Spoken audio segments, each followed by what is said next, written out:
Hello प्यारे बच्चों, कैसे हैं सब लोग। Board exam revision. ओके।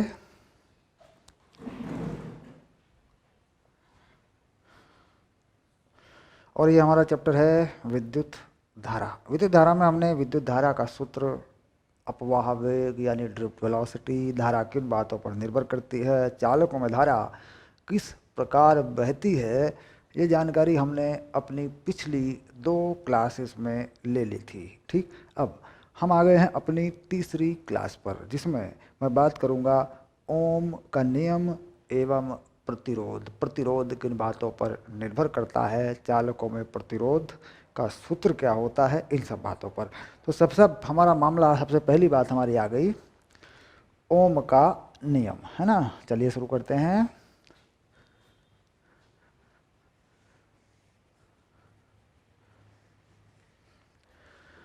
ओम का नियम, है ना।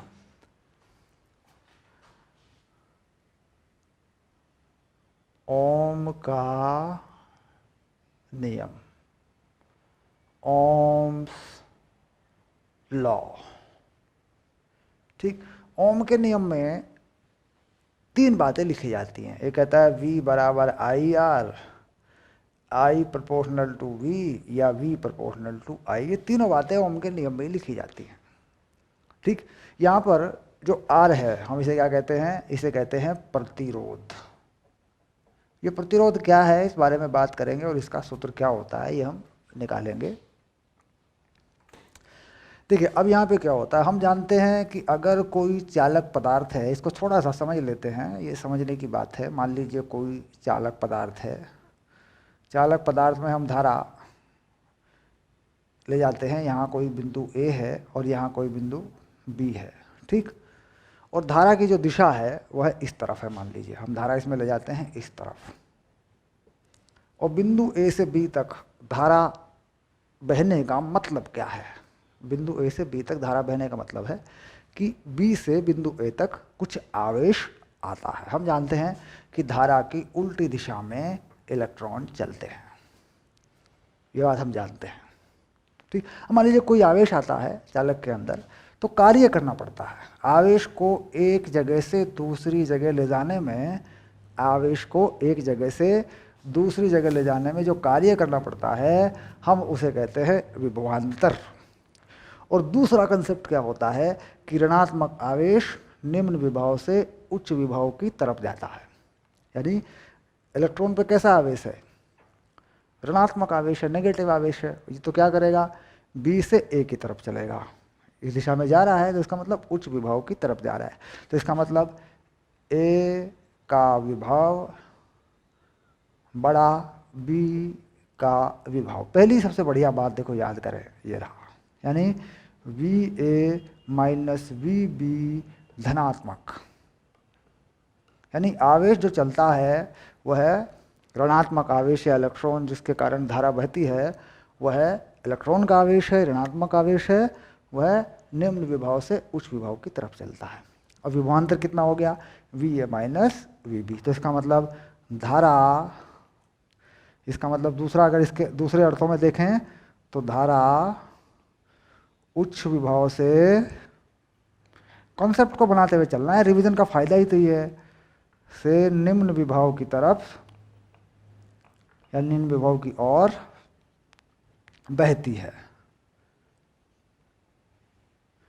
ठीक, अगर हम कहें कि हम विभव लगाएंगे तभी आवेश चलेगा, बिना विभवांतर के आवेश नहीं चलेगा, ये बात सच है।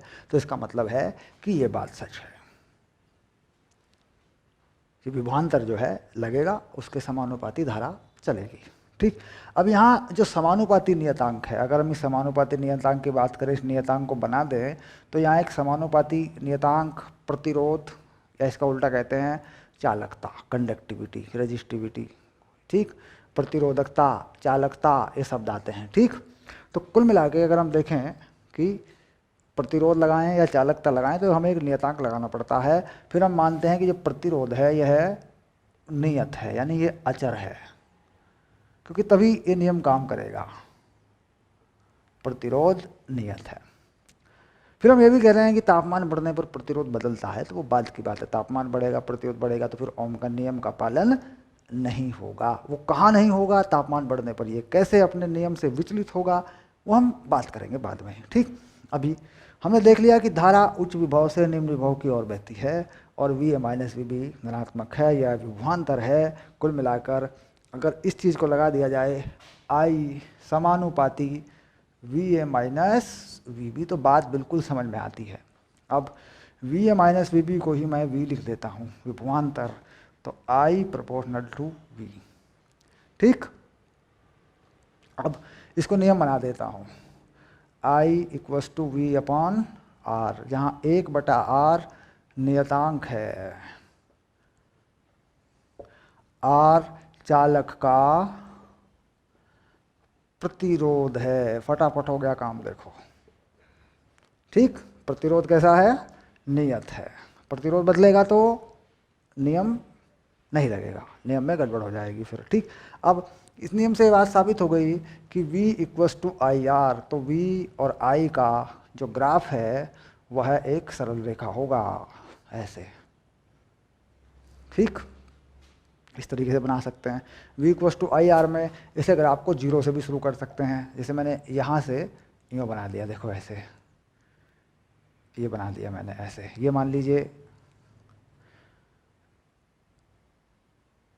ये हो गया V1 और ये हो गया, इसे कह सकते हैं ये हो गया VA और ये हो गया VB, है ना, ये हो गया। और यहाँ पर जो ये चीज़ आ गई, ये हो गई धारा में परिवर्तन। धारा कितनी बह रही? यहाँ होगी IB, यहाँ हो गई IA, तो देखो ये बन गया डेल्टा I, ये बन गया डेल्टा V। तो delta V upon delta I देखो इस पूरे ग्राफ में अचर रहता है, जिसे हम थीटा कहते हैं। इस ग्राफ में delta V upon delta I अचर रहता है, सीधी रेखा होती है। तो इसका मतलब है कि tan theta delta V upon I, delta I यही है चालक का प्रतिरोध। तो वास्तव में अगर देखा जाए, जितना V उतना I, जितना V उतना I, V बढ़ेगा I बढ़ेगा, V बढ़ेगा I बढ़ेगा, तो बात क्या है? डेल्टा पर है, यानी परिवर्तन है। विभवांतर बढ़ेगा तो करंट भी बढ़ेगी, ठीक। तो इस तरीके से ये जो ढलान है टेन थीटा ये अचर रहता है, ये बेसिकली ओम का नियम है, ठीक। और समझ में आ गया मामला कि चालक में ये किस तरीके से काम करता है। दो कंसेप्ट हमने बना लिए कि भाई ऋणात्मक आवेश उच्च विभव की तरफ बहता है और धारा निम्न विभव की तरफ बहती है, ठीक। विभवांतर होने से धारा उत्पन्न होती है, आवेश बहता है, कार्य करना पड़ता है, क्योंकि विभवांतर क्या है? एकांक आवेश पर किया गया कार्य है, जब उसे एक स्थिति से दूसरी स्थिति तक ले जाना हो। विभवांतर का बेसिक क्या है? एकांक आवेश को एक स्थिति से दूसरी स्थिति तक ले जाने में किया गया कार्य है, ठीक। यही होता है विभवांतर।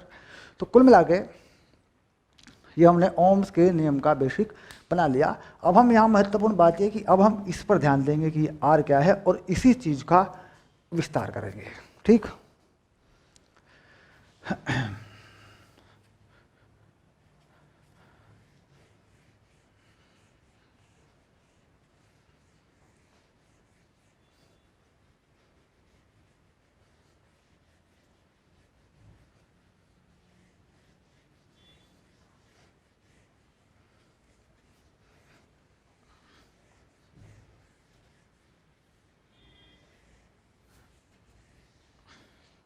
अब हमने कहा साहब ये प्रतिरोध है, ये क्या है? ये प्रतिरोध है। तो अगर मैं लिखूं G तो क्या हो गया? 1/R। इसे क्या कहते हैं?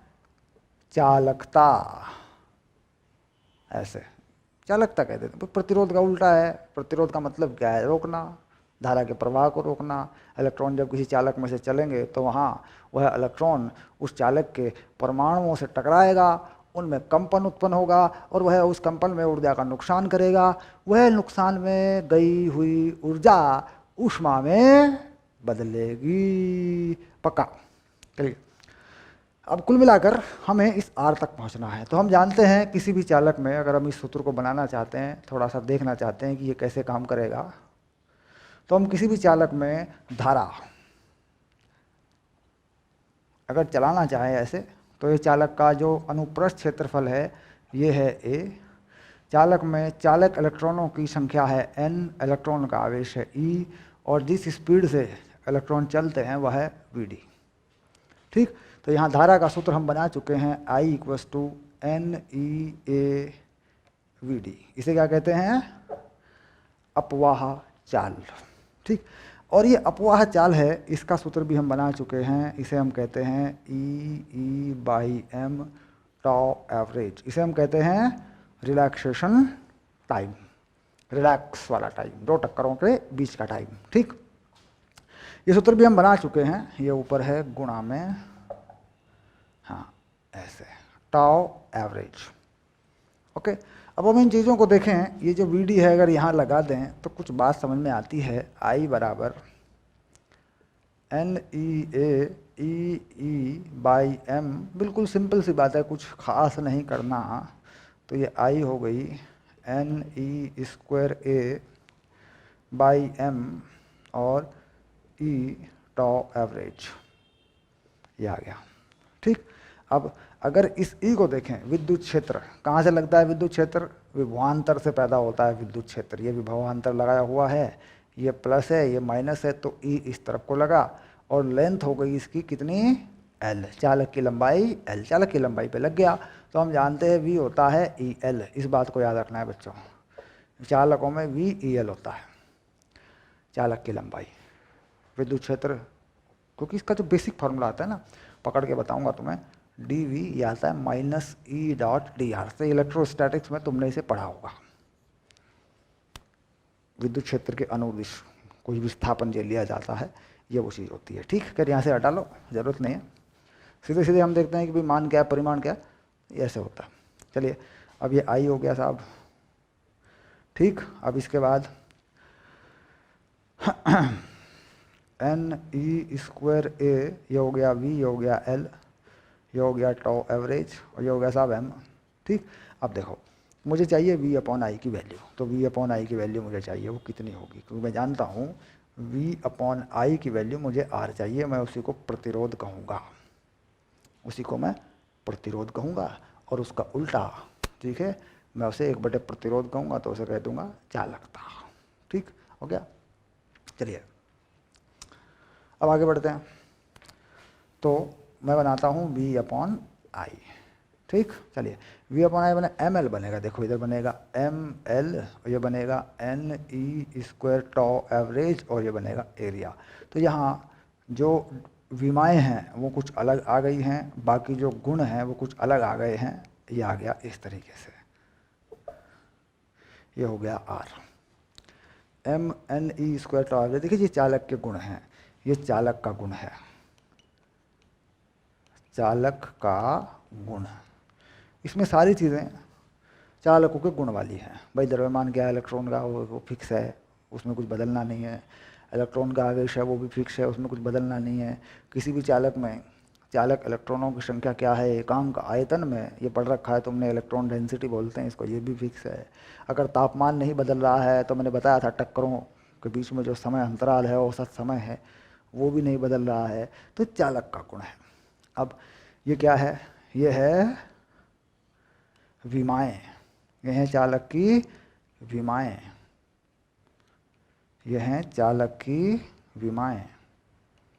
क्योंकि एक उसकी लंबाई है और एक उसका अनुप्रस्थ काट का क्षेत्रफल है। तो जो लंबाइयाँ हैं, आयतन है, ये सब चीज़ें बदलती रहती हैं अलग अलग। मतलब तांबे के तार कई तरह के बनाए जा सकते हैं, लेकिन तांबे के अंदर इन सब चीज़ें नहीं बदलती, चालक का गुण नहीं बदलता। तो चालक के गुण को कहते हैं बच्चों रेजिस्टिविटी, यानी प्रतिरोधकता। तो इसका नया प्रतीक लगा लेते हैं। ठीक, इसका नया प्रतीक लगा देते हैं यहाँ पे इस चीज़ का, ये देखो ऐसे। तो ये हो गया आर रो एल अपॉन ए। रो हो गई प्रतिरोधकता, प्रतिरोधकता। ठीक, इसे अंग्रेजी में क्या बोलते हैं? रेजिस्टिविटी। ठीक, चलिए अब बिल्कुल सिंपल सी बात पूछूंगा, बिल्कुल ऐसी बात पूछूंगा कि तुम कहोगे सर इतनी छोटी सी बात पूछी है। प्रतिरोधकता का एस आई मात्रक लिखिए।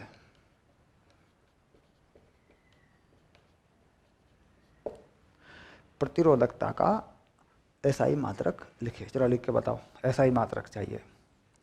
ठीक, अब देखो कैसे। प्रतिरोध का एसआई मात्रक जरूरी है, कितना होता है, इसे कहते हैं ओम। ठीक, ये ओम हो गया। ठीक, तो यहाँ प्रतिरोध का कितना लगाया, ओम। प्रतिरोधकता लंबाई का कितना लगाया, मीटर। एरिया कितना लगाया, मीटर स्क्वायर। तो प्रतिरोधकता का हो गया ओम मीटर। ठीक, ये बन गया ओम मीटर ही प्रतिरोधकता का एसआई मात्रक है, याद रखना। ठीक है, चलिए अब दूसरा सवाल पूछूंगा बच्चों। प्रतिरोधकता का विमीय सूत्र लिखिए। लिखिए बच्चा, लिखिए, विमीय सूत्र भी लिखो। ये भी करो, देखो बोर्ड के लेवल के सवाल हैं, एकदम मज़ेदार, बढ़िया बढ़िया सूत्र हैं, एकदम बढ़िया बढ़िया सवाल हैं, बना लो। चलिए कैसे बनाते हैं। देखिए विमीय सूत्र में ओम नहीं चलेगा, विमीय सूत्र में ओम नहीं चलेगा। ठीक, तो कहाँ से बनाना पड़ेगा, यहाँ से बनाना पड़ेगा। आर क्या है, आर है वोल्ट यानी जूल प्रति कुलम। धारा क्या है, कुलम प्रति सेकंड। तो ये हो गया joule second, coulomb coulomb cut जाएगा। ठीक, और ये नहीं कटेगा, बताओ, नहीं कटेगा, कूलम का स्क्वायर हो गया। देखो करके देखो, जूल प्रति कुलम, कुलम प्रति सेकंड, तो कुलम नीचे 2 हो गए। अब कुलम जो होता है या जूल क्या होता है, जूल होता है mL2T-2, कार्य का मात्रक, सेकंड T हो गया, और ये एम्पियर स्क्वायर T स्क्वायर। ठीक, देखो बन रहा है कि नहीं बन रहा है, विमीय सूत्र कार्य का मात्रक लगाया है ना, क्योंकि जूल प्रति कुलम होता है वोल्ट, एकांक आवेश पर किया गया कार्य, यही है वोल्ट, यही है विभवांतर। ओके, अब देखो यहाँ पे क्या कर रहे हैं, देखो आगे चलाओ, एम एल स्क्वायर, चलो एम्पियर नीचे से ऊपर आ गया -2। समय कितना हुआ, समय देखो, ये T 4 हो गए, 5 हो गए, क्योंकि ये T 4 हो गए, ये T जो है इससे -4, एक -3 हो गया। एक मिनट इसको चेक कर लेंगे भाई, यहाँ खतरा हो सकता है ना। एम एल स्क्वायर T-2 कार्य सेकंड, समय कुलम ओके, ये लो। ठीक, ये क्या है, प्रतिरोधकता का विमीय सूत्र या प्रतिरोधकता की विमा। पक्का, मान के चलो बोर्ड एग्जाम में आया पड़ी हैं ये चीज़ें, बहुत आती हैं बोर्ड एग्जाम में ये चीज़ें। बोर्ड एग्जाम में अक्सर कुछ सवाल आप ऐसे देखेंगे, तो सर ये तो याद ही नहीं था सर ये भूल ही गए थे इसको, सर पता नहीं कब पढ़ा होगा, ये पेपर में आया मिलेगा। ठीक, चलिए आगे चलते हैं।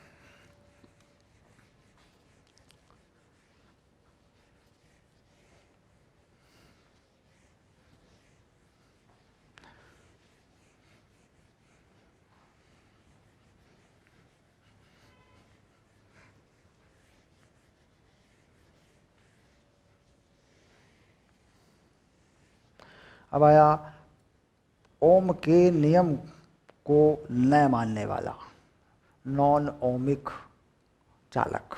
ठीक, तो क्या लिख दिया, नॉन ओमिक चालक।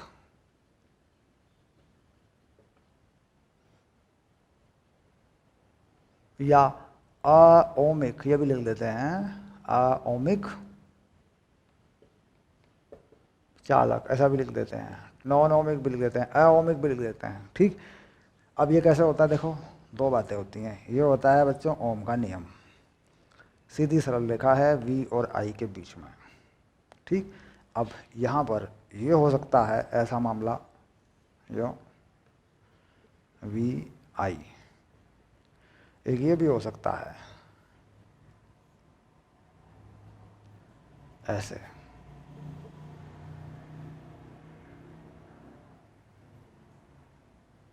ठीक, अब ये जो चीज़ है ये आदर्श है, ये कहीं होता नहीं है, क्योंकि देखो आदर्श है ये, आदर्श कोई चालक नहीं, सभी चालकों में तापमान बढ़ता है, प्रतिरोध घटता है। ठीक, तो यहाँ पर ये चीज़ है, ये क्या है, ये चालक के लिए है।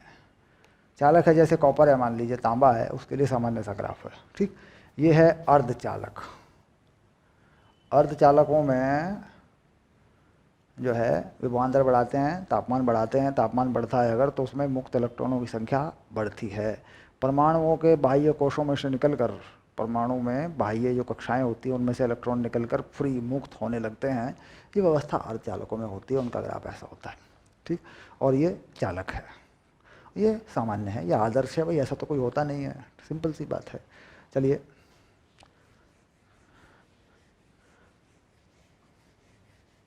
तो यानी देखा जाए तो सभी चालक नॉन ओमिक ही होते हैं, ओमिक कोई होता नहीं, क्योंकि ओमिक में ये चीज़ आदर्श रहती है। भाई तापमान तो बढ़ेगा ही, तापमान बढ़ेगा रेजिस्टेंस बढ़ेगा, तापमान के साथ प्रतिरोध बढ़ता है।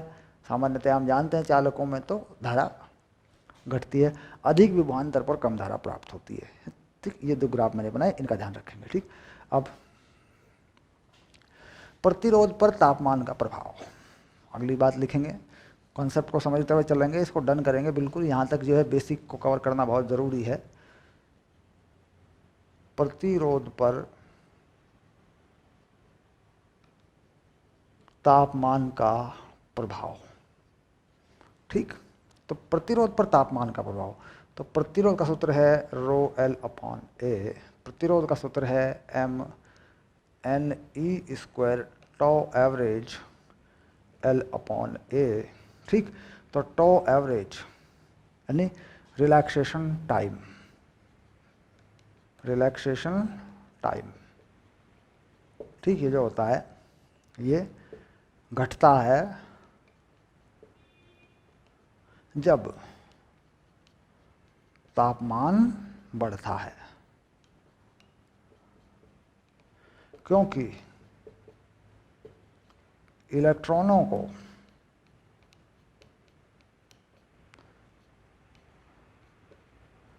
अधिक गतिज ऊर्जा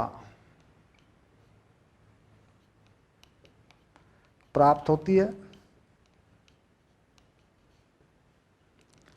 जिसके कारण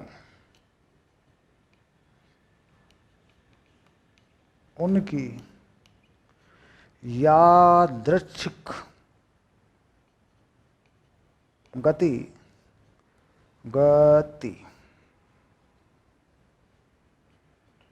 बढ़ती है, ठीक। ये बात है, यादृच्छिक गति बढ़ने का मतलब है कि अनुगमन वेग या अपवाह वेग घटेगा। भाई यादृच्छिक गति वो है जो स्वाभाविक गति है, जिससे इलेक्ट्रॉन भाग रहे हैं इधर उधर अपने जालकों में, लेकिन अब उन्हें एक खास दिशा में चलना है, तो खास दिशा में चलने की जो उनकी प्रवृत्ति है वो कम होगी। तो इसका मतलब होगा कि तापमान बढ़ने पर इलेक्ट्रॉनों की अपनी खुद की गतिज ऊर्जा बढ़ती है, जिससे वो किसी खास या विशेष दिशा में, जो धारा के लिए उत्तरदायी दिशा है, उस दिशा में नहीं बढ़ेंगे, कम बढ़ेंगे। तो इससे क्या होगा, प्रतिरोध बढ़ेगा, ठीक। यानी तापमान बढ़ाने पर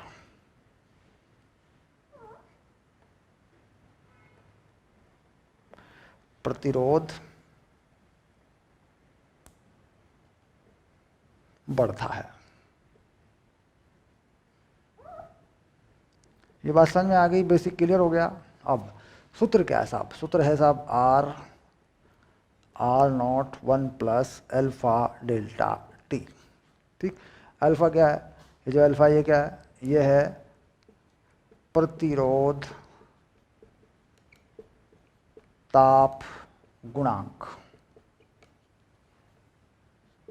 प्रतिरोध का ताप गुणांक है। और डेल्टा टी क्या है, यह है तापांतर। और आर नॉट क्या है, ये पहला प्रतिरोध है, आर क्या है, बाद का है। यानी सूत्र को थोड़ा सा लिख लें, अगर इस तरीके से होता है R2 R1 1 plus alpha T2 minus T1, ये बिल्कुल सरलता से ये अवस्था हमें प्राप्त हो जाती है। इस तरीके से ये बढ़ता है, ठीक। अगर हम इसका कोई ग्राफ बनाना चाहें तो ये पता चल जाता, देखो ऐसे बन जाता है ये ग्राफ। ये हो गया आर, ये सरल रेखा बना ली हमने, यहाँ पे बना दिया आर नॉट, है ना, और ये जो भी आर निकालेंगे ये बन गया डेल्टा टी, जितना भी डेल्टा टी लगाओगे यहाँ लग जाएगा। तो ग्राफ का ढलान क्या हो गया, ग्राफ का ढलान हो गया आर यानी delta R upon delta T, ये ग्राफ का ढलान है जिसे हम कहते हैं टेन थीटा। ये थीटा बनेगा बच्चों, ये वाला जो थीटा है यहाँ पे ढलान बना, ये वाला थीटा, यही है वो टेन थीटा ग्राफ का ढलान। Delta R by delta T, D R by D T. ठीक, अवकलन की फॉर्म में कैसे लिख सकते हो इसको, D R by D T. ठीक, अब थोड़ा सा इसको चेंज करके देखते हैं, अवकलन की फॉर्म बता देता हूँ। देखो R naught one plus R naught alpha delta T, तो आर माइनस आर नॉट, ये हो गया डेल्टा आर, और ये हो गया आर नॉट, ये हो गया आर, और ये हो गया अल्फा डेल्टा टी। ठीक, ये सूत्र हो गया तुम्हारा, एकदम तैयार सूत्र है। कितना परिवर्तन होगा तापमान से पता लगेगा। अवकलन की फॉर्म में इसे लिख देते हैं डी आर, इसे लिख देते हैं आर, और ये हो गया अल्फा डी टी। ये आ गया। कब काम करता है, कहता है जब अल्फा तापमान का फलन है, तापमान का फलन है तब है, तब ये काम करता है। बोर्ड में इसका कोई मतलब भी नहीं ज़्यादा, बोर्ड में कौन पूछ रहा है। बोर्ड में क्या है, बोर्ड में अल्फा कैसा है, अचर है। ठीक, यानी कांस्टेंट है, ध्यान रखेंगे। ओके, बोर्ड लेवल पर ये कांस्टेंट है, तो इसका मतलब यही सूत्र काम करेगा। ठीक, चलिए आगे बढ़ते हैं।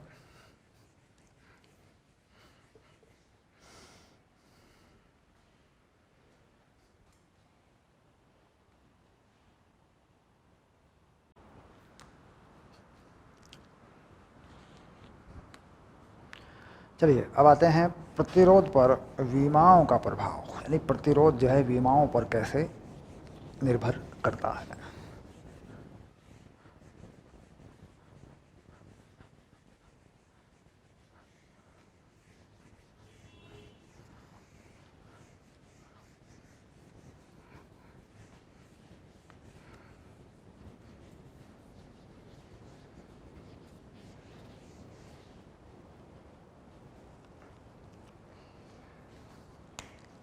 तो प्रतिरोध पर विमाओं का प्रभाव,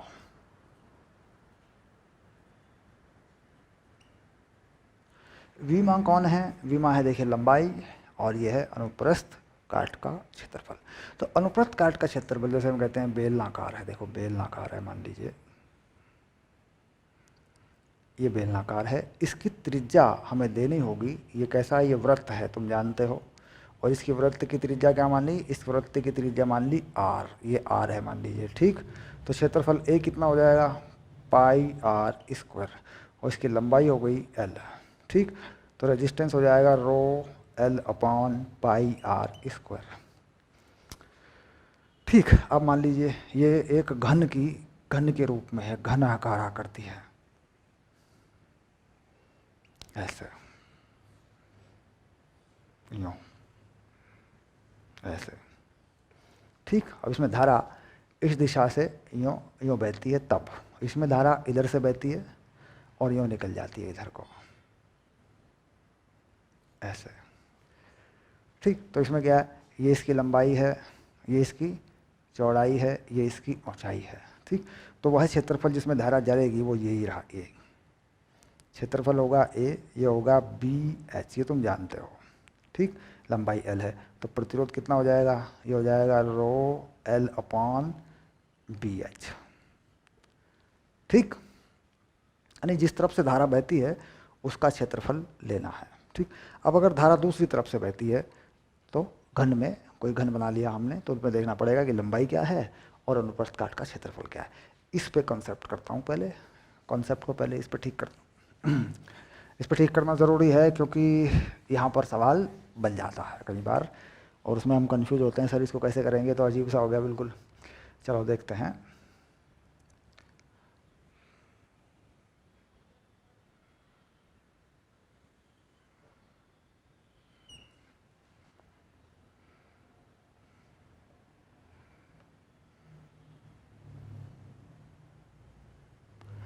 देखिए ये मैंने कुछ ऐसा बना दिया जिसमें लंबाई चौड़ाई सब दिख रही है आपको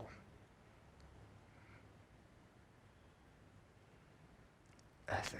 ठीक, अब मान लीजिए ये है लंबाई और ये है चौड़ाई बी, और ये है ऊंचाई h। ठीक, अब धारा जो है मान लीजिए इस तरफ से बहती है, धारा इस तरफ से बहती है और इधर से निकलती है, ये है धारा की दिशा।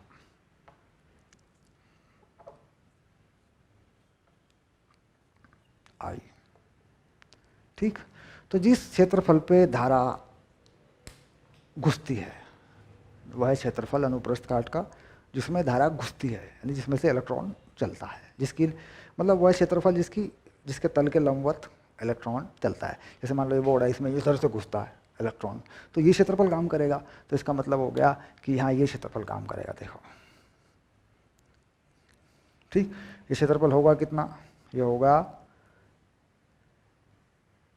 ऊंचाई और चौड़ाई यानी BH। तो यहाँ इस क्षेत्रफल के अनुदिश जो है, मान लूँ इसे मान लूँ मैं S, इसे मान लूँ Q, ठीक, तो RSQ, दो बिंदुओं के बीच में रो L/BH होगा। ठीक, अब अगर मैं इधर से धारा डाल दूँ इसमें, इधर से धारा डाल दूँ इसमें और उस तरफ को निकाल दूँ, दूसरी तरफ को निकाल दूँ, तो फिर क्षेत्रफल ये लगेगा।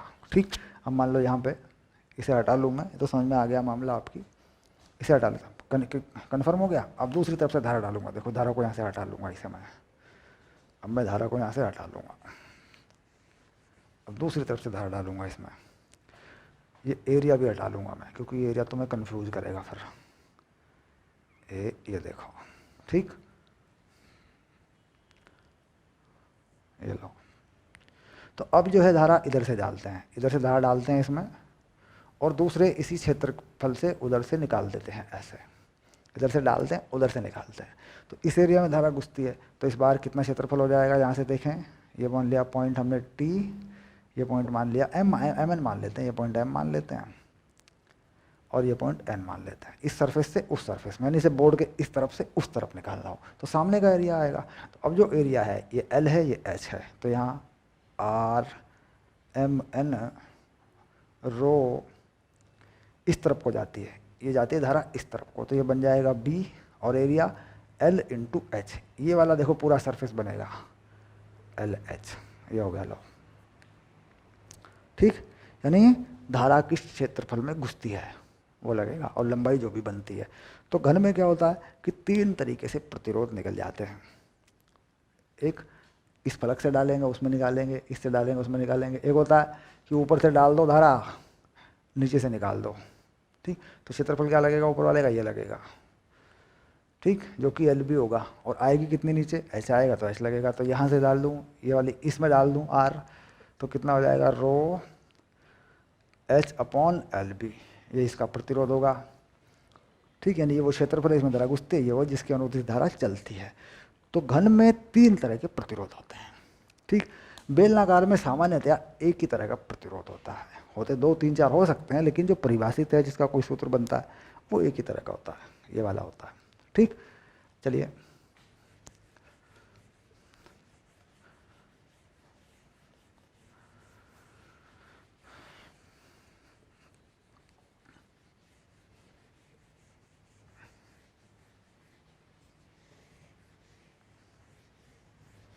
अब एक सामान्य सा सवाल लिखता हूँ जो बहुत ही बढ़िया सवाल है, जो स्टेट बोर्ड में यानी राज्य के जो बोर्ड होते हैं उनमें अक्सर पूछा जाता है। स्टेट बोर्ड में अक्सर पूछते हैं इसको, CBSE बोर्ड में ये पहले आया करता था, आजकल कम आ रहा है। मैं बताऊँ आपको सच्चाई, ये कह रहा है कि एक तार को खींचकर इसकी लंबाई को n गुना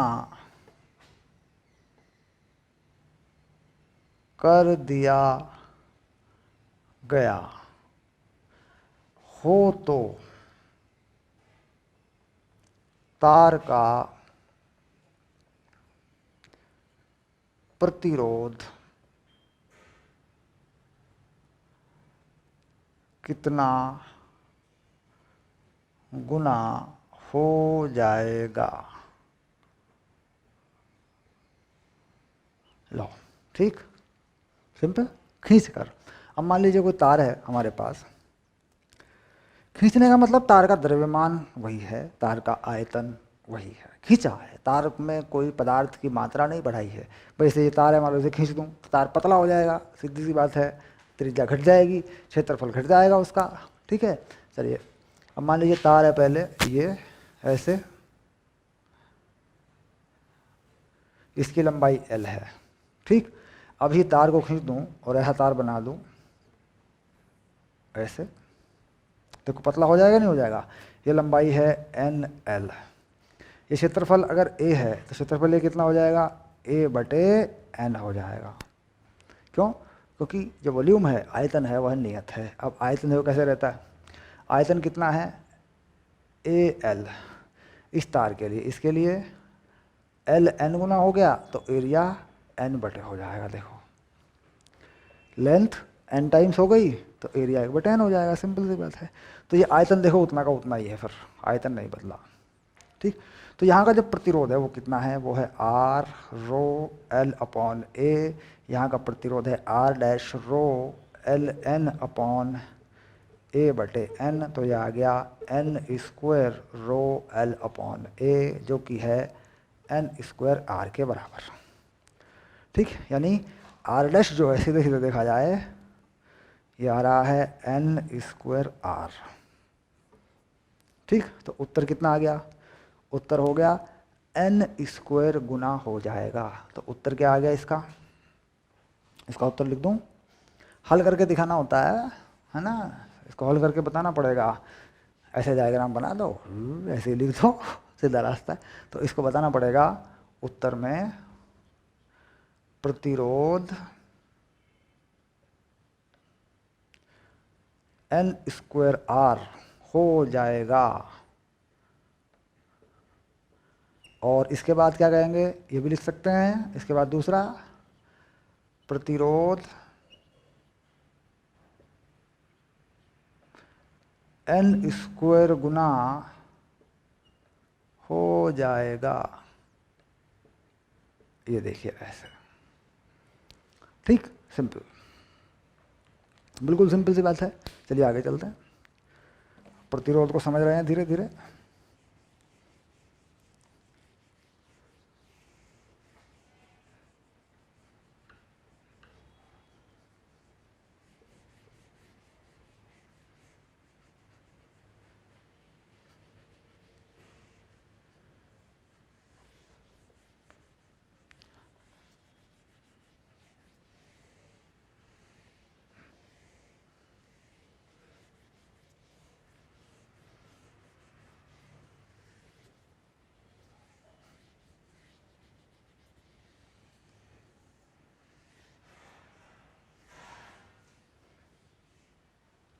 चलिए अब आया प्रतिरोध संयोजन। थोड़ा सा मैं पानी पी लेता हूँ, ठीक है, तुम लोग भी।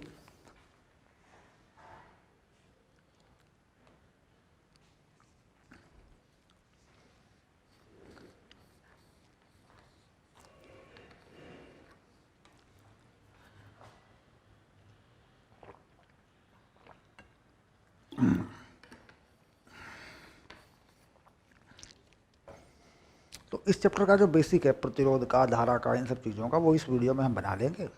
उसके बाद फिर हम इस चैप्टर में जो हायर लेवल है, यानी जो 12वीं कक्षा तक का मामला है, वो विभवांतर क्या है, विभव क्या है ना, विद्युत वाहक बल क्या है, कैसे धाराएं निकलती हैं, किरचॉफ के नियम क्या हैं, मीटर सेतु, पोटेंशियोमीटर, व्हीटस्टोन सेतु, सब चीज़ें जो है वो फटाफट फटाफट, क्योंकि उसमें ज़्यादा कुछ है नहीं, उसमें लॉजिक है, एक थ्योरी वहाँ पे जो ज़्यादा है नहीं, वो फटाफट फटाफट के रिवीजन हमारा पूरा हो जाएगा। ठीक, चल कुल मिला के इस चैप्टर के रिवीजन में हम बहुत ही महत्वपूर्ण जो टॉपिक हैं उस पर चल रहे हैं। ओके, चलिए शुरू करते हैं।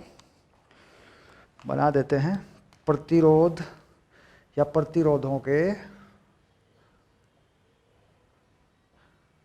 संयोजन। तो पहला संयोजन क्या है, जरा बताना। पहला संयोजन क्या है, श्रेणी संयोजन। श्रेणी संयोजन, ठीक। संयोजन को क्या बोलते हैं अंग्रेजी में, कॉम्बिनेशन। तो ये हो गया सीरीज कॉम्बिनेशन। ओके, ये लो। ठीक, श्रेणी संयोजन, यानी एक प्रतिरोध के बाद दूसरा प्रतिरोध लगा दें, ये लो 3 लगा दूंगा मैं। प्रतिरोध का ये प्रतीक हो गया, ये R1 और ये R2 और ये R3, और इस पर कोई विभवांतर लगा दूंगा ऐसे ऐसे, ये विभवांतर V लगा दिया, और इस बिंदु को मान लिया मैंने B, इसको मान लिया मैंने A। ठीक, तो बैटरी पर जहाँ विभवांतर लगा है वहाँ इन तीनों के अलावा कोई प्रतिरोध नहीं है। तो हमें देखना है कि भाई प्रभावी प्रतिरोध क्या है, यानी बैटरी से देखें, बैटरी के सापेक्ष देखें, बैटरी से पूछें कितना प्रतिरोध है, कितना लोड पड़ रहा है तेरे पे, तो क्या बताएगी। ठीक, दूसरी तरफ से हम देख लें कि वो लोड हमें कैसे प्राप्त होगा। कुल मिलाकर अगर यहाँ से कोई धारा चलेगी ऐसे, ठीक, तो इधर से इलेक्ट्रॉन चलेगा, यह धारा इसमें इसमें इसमें एक जैसी ही होगी। कारण ये है कि धारा चलती है इलेक्ट्रॉन की वजह से, इलेक्ट्रॉन के जाने के कुछ और रास्ते हैं ही नहीं। ऐसा तो है नहीं कि यहाँ से चले हुए इलेक्ट्रॉन इसमें रह जाएंगे, या ऐसे चले हुए इलेक्ट्रॉन इसमें रह जाएंगे, इसमें रह जाएंगे, ऐसा तो है नहीं। जितने इलेक्ट्रॉन यहाँ से चलेंगे सारे यहीं पे आएंगे। ठीक, यानी ऊर्जा संरक्षण, किसको मान के चल रहे हैं, ऊर्जा संरक्षण, आवेश संरक्षण, दोनों बातें लागू हैं। ठीक, तो कुल मिलाकर यहाँ पर अगर ओम के नियम से पूछें तो यहाँ पे IR1 का खर्चा होगा जिसे हम V1 कहेंगे। ओके, यहाँ IR2 का खर्चा होगा जिसे हम V2 कहेंगे, यहाँ IR3 का खर्चा होगा जिसे हम V3 कहेंगे। ठीक, कुल मिला के सारा कार्य, सारी ऊर्जा खत्म हो जाएगी इसी तरीके से। तो यानी V जो है वो हो जाएगा V1 V2 V3। ओके, मान रख देंगे IR1 IR2 IR3 ऐसे। ठीक, कोई भाषा लिखना चाहते हैं तो लिखते हैं कि श्रेणी क्रम में धारा वही रहती है, धारा सभी प्रतिरोध में समान होगी। ठीक, विभवांतर सभी में अलग अलग उनके प्रतिरोध के अनुसार होगा, ऐसा लिख देंगे। ऊर्जा संरक्षण के नियम से कुल विभवांतर वही होगा जो उनमें खर्चा होगा। ठीक, तो नियम किस बात पर है, नियम है ऊर्जा संरक्षण नंबर 1, दूसरा आवेश संरक्षण। आवेश गायब नहीं होता, जितना आवेश बैटरी से चलता है उतना आवेश यहाँ पहुँच जाता है, घूम के आ जाते हैं इलेक्ट्रॉन। ठीक, दोनों बातें यहाँ पे पक्की होती हैं, इनको लिखना होता है अपनी, जहाँ पे भी आप उत्तर पुस्तिका में लिखेंगे ये दोनों बातें लिखेंगे आप। ठीक, उसके बाद कर देते हैं V/I, ये हो गया R1 और ये हो गया R2, ये हो गया R3। इसे कर देते हैं R इफेक्टिव, इफेक्टिव मतलब प्रभावी प्रतिरोध। कितना हो गया, V/I देख रहे हैं भाई, कुल विभव बटे कुल धारा, प्रभावी प्रतिरोध कितना है R A B के बीच में, A से B तक है ना, तो ये हो गया R1 + R2 + R3। समझ में आ गई बात। अब इसे कह देते हैं RAB, A से B के बीच का प्रतिरोध, R1 + R2 + R3, यानी श्रेणी क्रम में प्रतिरोध को सीधे सीधे जोड़ दिया गया। ठीक, अब एक छोटा सा सवाल तुम्हें मिलने वाला है इस पे, ताकि ये क्रॉस चेक हो जाए भाई तुमने क्या समझा है। ओके, चलिए एक छोटा सवाल दूंगा, बड़ा प्यारा सा, एकदम लॉजिकल सवाल दूंगा, बड़ा बढ़िया सा, एकदम समझ में आ जाएगा मामला कि यार तुमने कुछ समझा भी है कि नहीं। सर हमको बड़ी दिक्कत है, समझ में नहीं आता सर हमारी ना, सर फिजिक्स हमको बहुत परेशान करता है। चलिए तो लॉजिक को क्लियर करते हैं। V कितना है मालूम नहीं है, I चल रही है 3 एम्पियर, कितनी धारा बह रही है 3 एम्पियर, और यहाँ पर जो वोल्ट है इसमें वो है 5 वोल्ट। इसमें कितने वोल्ट हैं, 5 वोल्ट हैं। ठीक, ये प्रतिरोध कितना है ये नहीं पता। ठीक, ये प्रतिरोध कितना है ये नहीं पता, नहीं ये प्रतिरोध तो पता कर लेते हैं यार, इसको दे देता हूँ, मुश्किल हो जाएगा। ये प्रतिरोध है 2 ओम, प्रतिरोध सारे दे देता हूँ मैं तुम्हें, ये है 3 ओम, ये है 1 ओम। ठीक, तो यहाँ पर हमें बताना है V का मान। ठीक, बताओ, लगाओ लॉजिक लगाओ।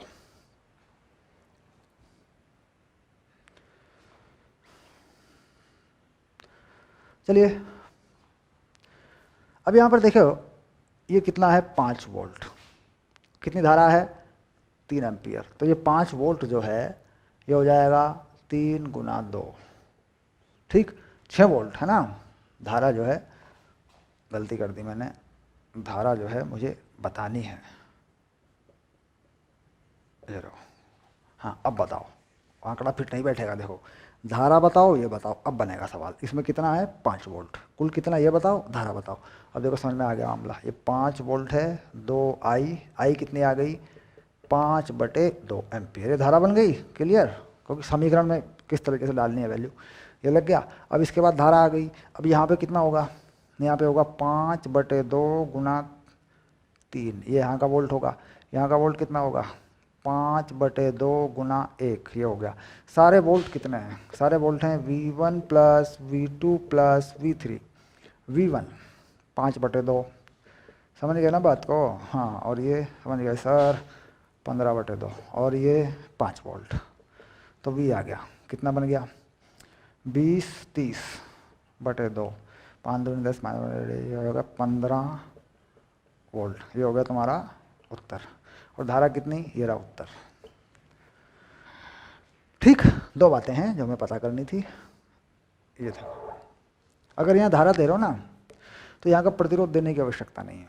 अगर यहाँ तुमने कोई धारा का मान दे दिया, प्रतिरोध मत दो यहाँ पे, क्योंकि निकल जाएगा वो।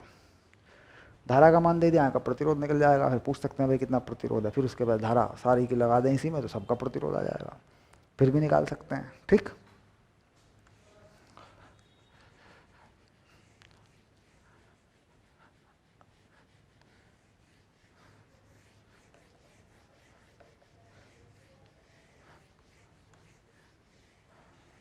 चलिए एक सवाल और दे दे छोटा सा।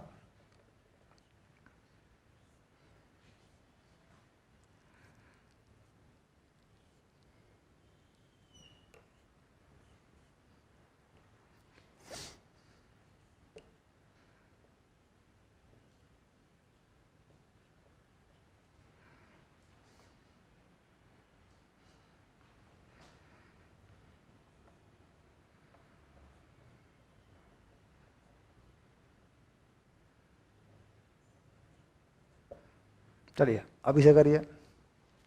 ठीक, आर का मान देते हैं 2 ओम, चलो ये भी दे दिया लो मैंने। वी का मान बताओ। ठीक, तो क्या करेंगे, श्रेणी में सबका जोड़ देते हैं। कई बार क्या होता है यार, सीधा प्रतिरोध को जोड़ दो, प्रतिरोध को जोड़ दो, V = IR कर दो, वो भी ठीक है। यहाँ पे क्या मान लें V1, यहाँ क्या मान लें V2, यहाँ क्या मान लें V3, और V क्या मान लें V1 + V2 + V3 हसार, ये लो 3 IR, ये 3 है 3 IR, ठीक 3 IR plus 2 IR plus IR। Okay, I का मान क्या है 1.5, कितने IR हो गए, ये हो गए 6 IR, 6 1.5 R 2 12 1.5 18 वोल्ट, ये लो। ठीक, आ गया। वोल्ट क्यों लिखते हैं, वोल्ट वोल्टेज, ये सोशल वर्ड है, that is not scientific word, ये कोई वैज्ञानिक वर्ड नहीं है। विभवांतर जूल पर कूलम में मेजर होता है, पर चूंकि एक प्रचलन हो गया है वोल्टेज, है ना, तो वोल्ट लिख देते हैं इसको, ये वोल्टेज कह देते हैं इसको। ठीक है,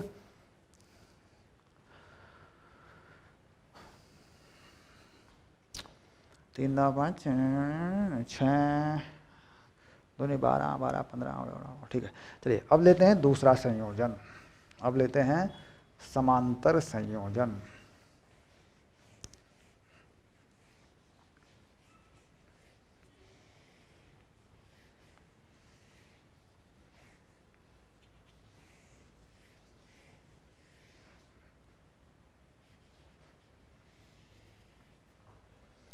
इसे कह देते हैं पार्श्व संयोजन, पार्श्व भी बोल देते हैं बच्चों, पार्श्व संयोजन, और इसे कह देते हैं समांतर संयोजन भी। सर कौन सा शब्द इसमें शुद्ध है, ये शुद्ध है बच्चों, ये शब्द इसमें शुद्ध है, और ये काम चलाऊ है, ये गणितीय शब्द है। ठीक, चलिए आगे चलते हैं। अब यहाँ 3 प्रतिरोध लगा लेते हैं, 3 पे ही बना लेते हैं, चाहे हमारे पास कितने भी प्रतिरोध हों, उससे तो फिर कोई बात ही नहीं, फॉर्मूला लग ही जाना अपना। ये लो भैया, ये लो, ये हो गया, ये रहा, ये V लगा लेते हैं, यहाँ से कोई धारा I चला लेते हैं। ठीक, अब I पहुँचेगी तो I बटेगी, बटनी भी चाहिए क्योंकि 3 रास्तों से आवेश आएगा तो बटनी चाहिए, I1 I2 I3। ठीक, तो I जो है तुमने बांट दी I1 plus I2 plus I3 में। ठीक, क्योंकि आवेश संरक्षण का नियम है, अगर यहाँ से कोई आवेश आता है तो आवेश यहाँ से पैदा नहीं हो सकता, कुछ इधर को जाएगा, कुछ इधर को जाएगा, कुछ इधर को जाएगा, तो आवेश का वितरण है, आवेश का वितरण है। तो I1 I2 I3 3 भागों में धारा बटेगी, क्योंकि धारा का मतलब है आवेश प्रवाह की दर। ओके, अब इसके बाद यही एनर्जी जो यहाँ से ऊर्जा लेके चलेगा केवल एक ही प्रतिरोध पे खर्च करेगा, तो इसे मान लें R1, इसे मान लें R2, इसे मान लें R3। जो ऊर्जा यहाँ से इलेक्ट्रॉन लेके चलेगा उसके रास्ते में केवल कोई भी इलेक्ट्रॉन आए, एक ही प्रतिरोध आया। देखो मान लो ये इलेक्ट्रॉन यहाँ से चला, यहाँ आ गया, दूसरा डाना यहाँ आ गया, तीसरा यहाँ आ गया। ठीक है, तो कुल मिला के एक इलेक्ट्रॉन के रास्ते में एक ही प्रतिरोध आया, तो जाहिर सी बात है उसकी ऊर्जा बटेगी नहीं। सीरीज में क्या होता है, एक को ऊर्जा देगा, फिर दूसरे को देगा, फिर तीसरे को, जब कहीं जाकर बैटरी में पहुंचे, ऐसा यहाँ नहीं करना होगा। ठीक, ठीक है, समझ में आ गई बात। चलो, तो इसका मतलब V सबका सेम है, I1 R1, I2 R2, I3 R3। Okay, तो देखो यहाँ लगा देते हैं I V बटे R1 V बटे R2 V बटे R3 जी जी जी। तो I बटे V कर दिया, 1 बटे R1, 1 बटे R2, 1 बटे R3। तो 1 बटे R आ गया इफेक्टिव, ये आ गया 1 बटे R1, 1 बटे R2, 1 बटे R3। ये आ गया पॉइंट A, ये आ गया पॉइंट B। ठीक, तो बच्चों यही है A से B तक के प्रतिरोध का सूत्र। ठीक, तो क्या लिख दूं यहाँ पे, फिर से लिख दूँ R इफेक्टिव या R प्रभावी की जगह क्या लिख दूँ बताओ, R A B लिख दो सर। ले ले बच्चा ले, ये ले, ये ले। अब इसके बाद इसी सूत्र पे आ रहा है एक हंसता खेलता नाचता गाता न्यूमेरिकल कॉन्सेप्ट। चलिए देखते हैं। तो कौन बटा, करंट बटी, कौन नहीं बटा, विभवांतर नहीं बटा सर। चलिए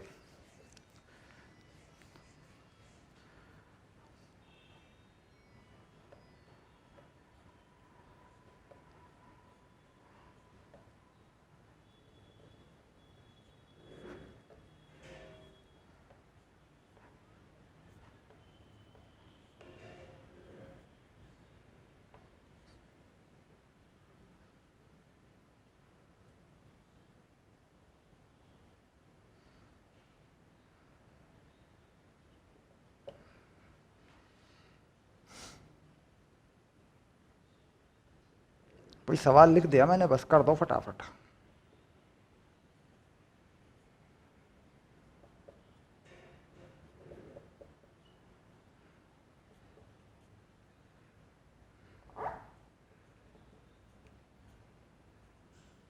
ये वो चीज़ें हैं जो आपको बतानी है, यानी यहाँ जो बैटरी का वोल्ट है वो बताना है, इसमें धारा कितनी बताना है। ठीक, प्रतिरोध मैंने बता दिए, धारा एक में मैंने बता दी है। ठीक है, चलिए तो हम जानते हैं कि विभवांतर समान रहता है, सभी प्रतिरोधों में विभवांतर समान रहता है। तो यानी विभवांतर कितना हो गया, 3 2 6 वोल्ट। यही 6 वोल्ट I2 R2 भी होगा, यही 6 वोल्ट I3 R3 भी होगा बच्चों। 6 वोल्ट I2, कितना R2 है 5 ओम, 6 वोल्ट I3, कितना R3 है 8 ओम। तो I2 की वैल्यू 6/5, I3 की वैल्यू 6/8 एम्पियर। ठीक, अब चाहते हो यहाँ से कुल धारा कितनी है I, वो भी बता दूँ, बता दो सर I कितनी है। यहाँ कितनी धारा है 3 एम्पियर, यहाँ कितनी धारा है 6/5 एम्पियर, यहाँ कितनी धारा है 6/8 एम्पियर। उत्तर। तो लॉजिक समझ में आ गया कैसे बंटवारा होता है, हो गया फाइनल। चलिए अब एक सवाल लूँगा सीरीज और पैरेलल को मिलाकर, ध्यान से करना।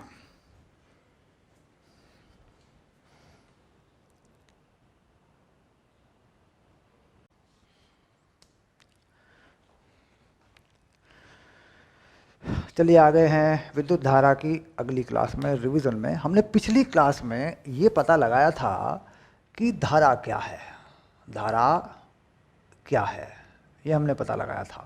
और हमने ये कारण जानने की कोशिश की थी कि धारा किन कारणों से या आवेश किन कारणों से किसी चालक में बहता है और उस आवेश को लेके कौन जाता है, किस कण के माध्यम से वह आवेश बहता है, उसका नाम था इलेक्ट्रॉन। और हमने ये भी पता लगाया था कि जी इलेक्ट्रॉन की जो गति है किसी भी चालक पदार्थ के अंदर वह बहुत ज़्यादा है, उसका वेग या उसकी चाल बहुत ज़्यादा रहती है, लेकिन जितनी चाल से वह चल रहा होता है उतनी चाल से वह धारा को प्रवाहित नहीं करता।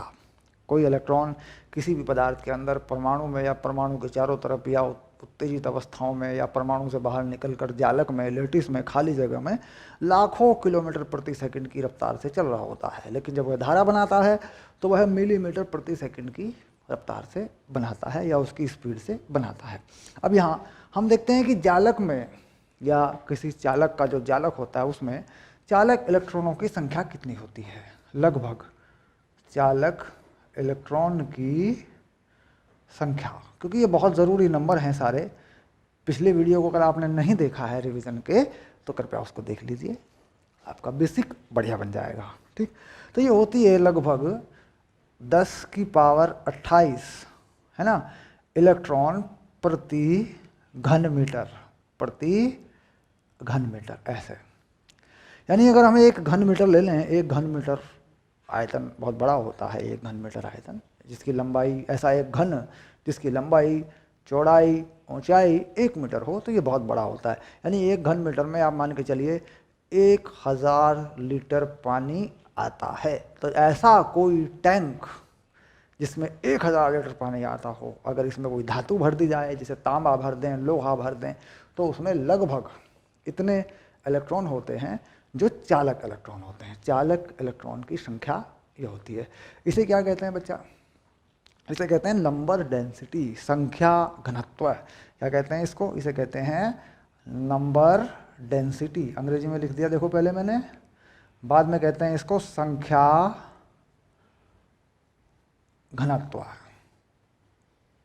यानी यहाँ पर संख्या का घनत्व है, ध्यान देंगे, संख्या का घनत्व है, संख्या बटे आयतन है। ठीक, ये दूसरी महत्वपूर्ण बात है। अब मैं 3 बातों पर, जो 3 बातें मैंने पिछले वीडियो में और इस वीडियो में पूरी की है, मैं उसकी जानकारी एक बार फिर से देता हूँ जो याद कर लेनी है हमें। देखिए, मान लीजिए किसी चालक में इलेक्ट्रॉन की चाल, किस चाल से इलेक्ट्रॉन चल रहा होता है। ठीक, कौन सा? चालक इलेक्ट्रॉन या मुक्त इलेक्ट्रॉन। चालक इलेक्ट्रॉन की चाल तो ये मैंने बताया था बच्चों, 2 × 10⁶ मीटर प्रति सेकंड के आसपास होती है। ये स्वाभाविक चाल है। स्वाभाविक चाल यानी जिस चाल से वो पहले से चल रहा होता है। अब जब हम इस चालक पर कोई विद्युत क्षेत्र लगाते हैं, इसमें कोई विभवांतर लगाते हैं, तो विद्युत क्षेत्र की विपरीत दिशा में इलेक्ट्रॉन चलता है। विद्युत क्षेत्र की विपरीत दिशा में इलेक्ट्रॉन चलता है क्योंकि इस पर बल लगता है। अब जैसे मोटा मोटा मान लीजिए हम कोई विभवांतर मोटा मोटा समझे यहाँ लगा दें, तो देखिए मान लीजिए ये जो है ये प्लस और ये माइनस, तो इस तरीके से मान लीजिए इसमें इलेक्ट्रॉन जो है ये निकल के आता है। तो कोई इलेक्ट्रॉन मान लीजिए इस तरफ को चलता है, जबकि इस इलेक्ट्रॉन में जो अपनी गति है पहले से वो ये है।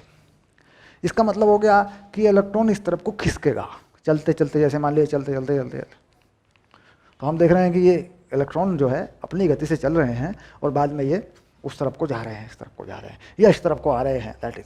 तो ये जो खिसकना है दैट इज ये है अपवाह, इसे कहते हैं अपवाह वेग।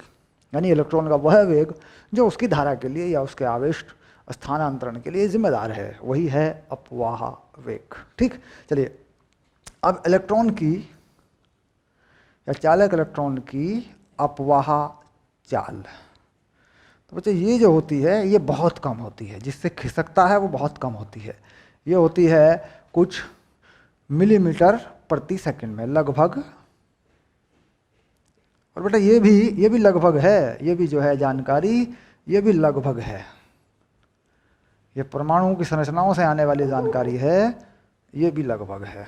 तो ये लगभग होती है मिलीमीटर पर सेकंड। मिलीमीटर पर सेकंड यानी 1 सेकंड में 1 मिलीमीटर 2 मिलीमीटर ही खिसक पाता है।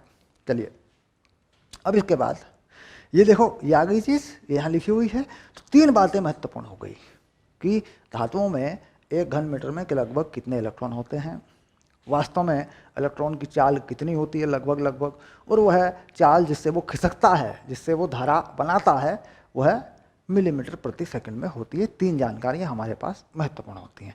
ये कैसे चलता है, इसकी क्या व्यवस्था है, ये पिछले वीडियो में हमने अच्छे से बात किया हुआ है। अब हम आगे बढ़ते हैं, ठीक है।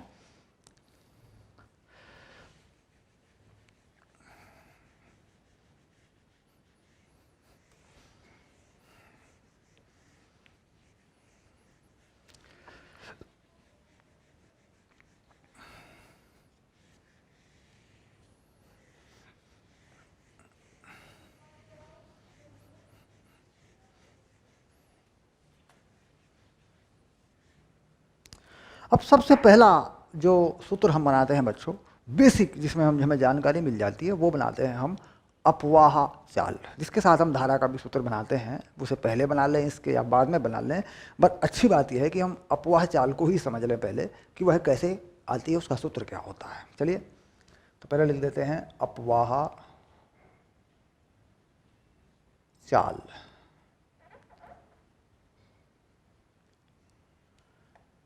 ठीक, इसे बोलते हैं ड्रिफ्ट स्पीड, अंग्रेजी में ड्रिफ्ट स्पीड। अब मैंने कहा कि इलेक्ट्रॉन चलता है विद्युत क्षेत्र की दिशा में, तो वह बहुत कम स्पीड से चलता है, जबकि उसकी अपनी जो गति होती है, अपनी मर्जी से इधर उधर भागना, वो बहुत ज़्यादा होती है। तो हमें उस बारे में बात करनी है कि वह धारा बनाता है, यानी वह ड्रिफ्ट स्पीड से किस स्पीड से चलता है, उसका सूत्र क्या होगा, वो किन बातों पर निर्भर करेगी। अब देखिए, तो एक चालक बना लेते हैं छोटा सा,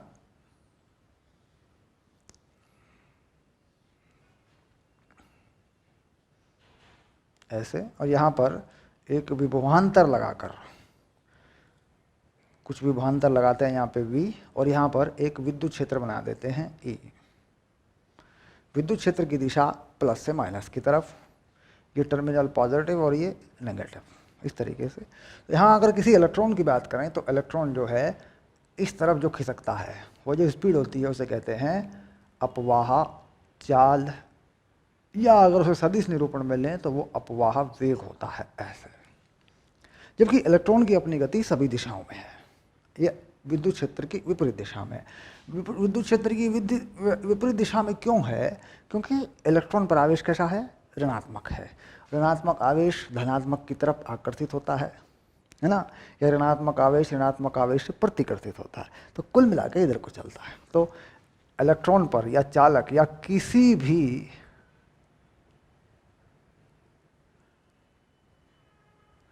चालक इलेक्ट्रॉन पर E यानी विद्युत क्षेत्र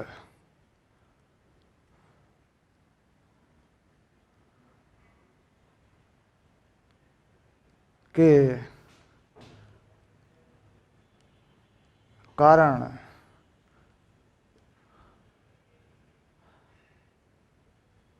लगने वाला बल, क्योंकि यही बल है जो त्वरण को उत्पन्न करेगा। F बराबर ma, न्यूटन का नियम है F बराबर ma। चलिए, तो ये हो गया बल कितना होता है बच्चों? बल होता है F बराबर ma, और ये हो गया माइनस E और E, और सदिश राशियों के पदों में हम इसको लिखा करते हैं।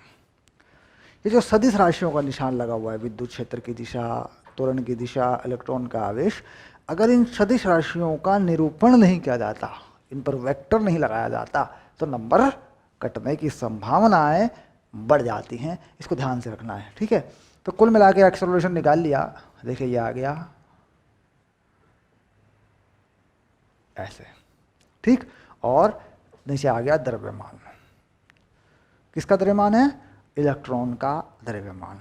इलेक्ट्रॉन का आवेश, इलेक्ट्रॉन का द्रव्यमान, ठीक हो गया। अब ए के कारण ई की विपरीत दिशा में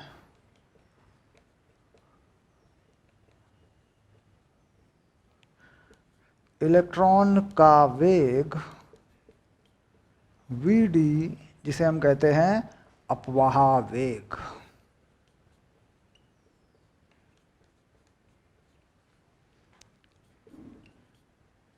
कितना बना माइनस ई बाई एम, यहाँ लेते हैं टाउ।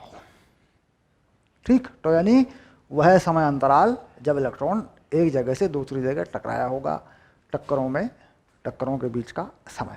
ठीक, तो टाउ क्या है? टाउ है दो टक्करों के बीच का समय। ठीक, कुछ समय थोड़ा सा। ओके, अब औसत Vd का औसत मान, ठीक, Vd का औसत मान, देखो अभी औसत मत बनाओ, है ना, औसत का निशान बाद में लगा देना। तो कितना हो गया? इसे लिखते हैं Vd और इसे औसत बना देते हैं। ठीक है, तो माइनस ई एम और टाउ एवरेज। ठीक, कहते हैं टक्करों के बीच का समय, ये कैसा हो गया? औसत। इस पे एवरेज क्यों लिख दिया मैंने ए बी? क्योंकि औसत समय है, दो टक्करों के बीच का औसत समय। ठीक, और ये पूरे चालक में एक ही जैसा होता है, क्योंकि सभी चालक इलेक्ट्रॉन एक जैसे ही होते हैं। इस टाइम को क्या बोलते हैं? इस टाइम को बोलते हैं रिलैक्सेशन टाइम। क्या नाम है इसका? Relaxation time.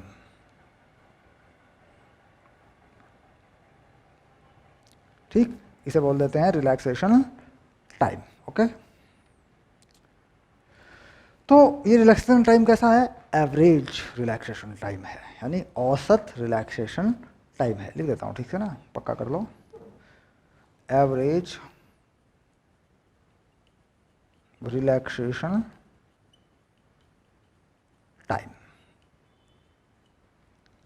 ये हो गया, सिंपल सी बात है। तो ये जो सूत्र है दरअसल ये है अपवाह वेग का सूत्र, औसत अपवाह वेग। अब इस औसत अपवाह वेग से तुम बनाते हो औसत अपवाह चाल, तो इसके सदिश निरूपण को हटा देते हो। तो क्या लिखते हैं भाई? मान लो सिर्फ Vd लिखना है, तो क्या लिख देंगे अपन Vd में? ई बाई एम और टाउ एवरेज। ये क्या बन गई? ये बन गई अपवाह चाल। पक्का? ठीक, अब जो अपवाह चाल है या अपवाह वेग है, हम देखते हैं वह किन कारणों पर निर्भर करता है, क्योंकि हमें इसका कंसेप्ट तैयार करना है। पहले जो कुछ टॉपिक होते हैं, जो शुरू में किसी भी चैप्टर के अंदर टॉपिक होते हैं, उन टॉपिक का कंसेप्ट हमें बनाना होता है, क्योंकि वही उस चैप्टर का बेस होता है। बाकी आगे चैप्टर तेजी से चलता है फिर। इसलिए रिवीजन लेक्चर में क्या होता है कि जब चैप्टर की शुरुआत होती है तो इसमें 1.5 या 2 घंटे का, लगभग 2 या 3 लेक्चर पहले वाले आपको ज़रूर देखने हैं, क्योंकि वो बेस बना देते हैं। फिर हम तेज़ी से चलते हैं, सवाल करते हुए चलते हैं, न्यूमेरिकल करते हुए चलते हैं, है ना। चलिए,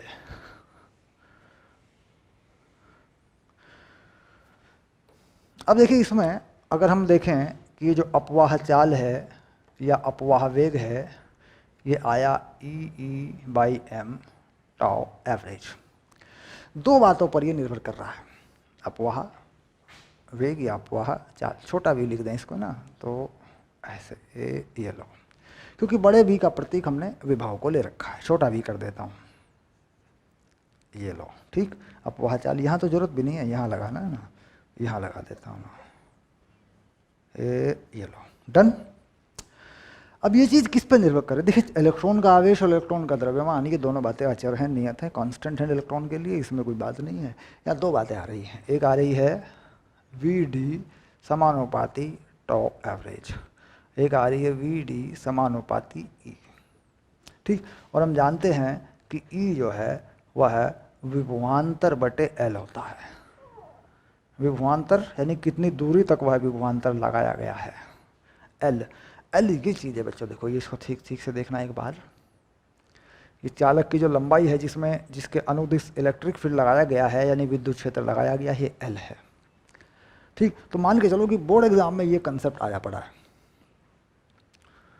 विभवांतर बढ़ा रहे हैं, किसी चालक पर विभवांतर बढ़ा रहे हैं, किसी चालक पर विभवांतर 2 गुना कर देने से अपवाह चाल 2 गुना हो जाती है। तो पहला तथ्य इससे लिख देते हैं, किसी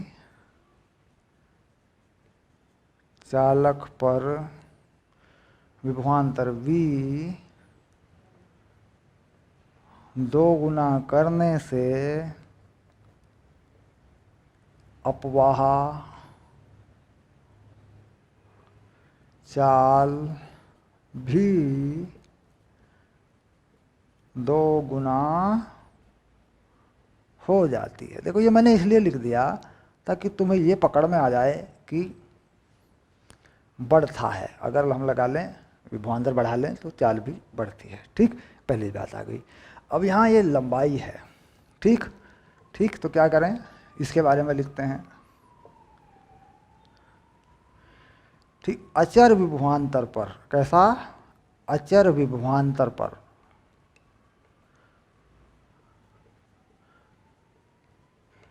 चालक तार या चालक की लंबाई, जिसे हम कह रहे हैं L, बढ़ाने पर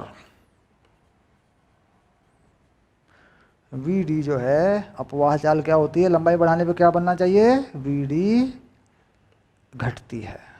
ये कंसेप्ट भी तैयार हो गया। देखो कैसा विभवांतर रखना है, अचर विभवांतर पर, V को नहीं बदलना, जो यहाँ हमने V दे रखा है इसको नहीं बदलना, लंबाई घटा दें। पहले लंबा तार था, फिर छोटा तार लगा दिया, तो क्या होगा, VD बढ़ जाएगी, अपवाह चाल बढ़ जाएगी। तो ये दोनों बातें तैयार हो गई।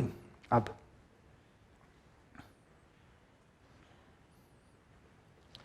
मुख्य बिंदु वापस आ गया यहाँ पे कि E बढ़ाने पर, क्योंकि यहाँ E पे भी आता है मामला, E बढ़ाने पर VD बढ़ता है।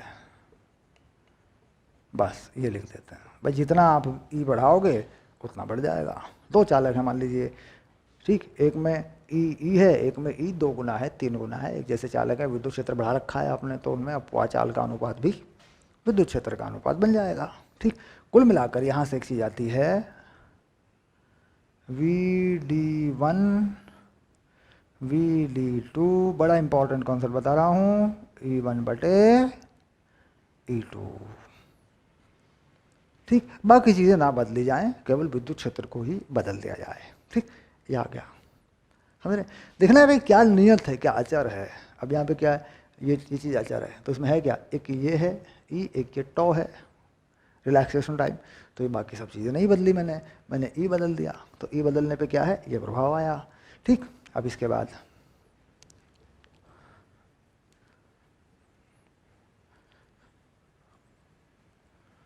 चलिए, ये बात हो चुकी, यानी विद्युत क्षेत्र से कब कैसा प्रभाव है ये बात बन गई, विभवांतर का कैसा प्रभाव है ये बात भी बन गई, लंबाई का कैसा प्रभाव है ये बात भी बन गई।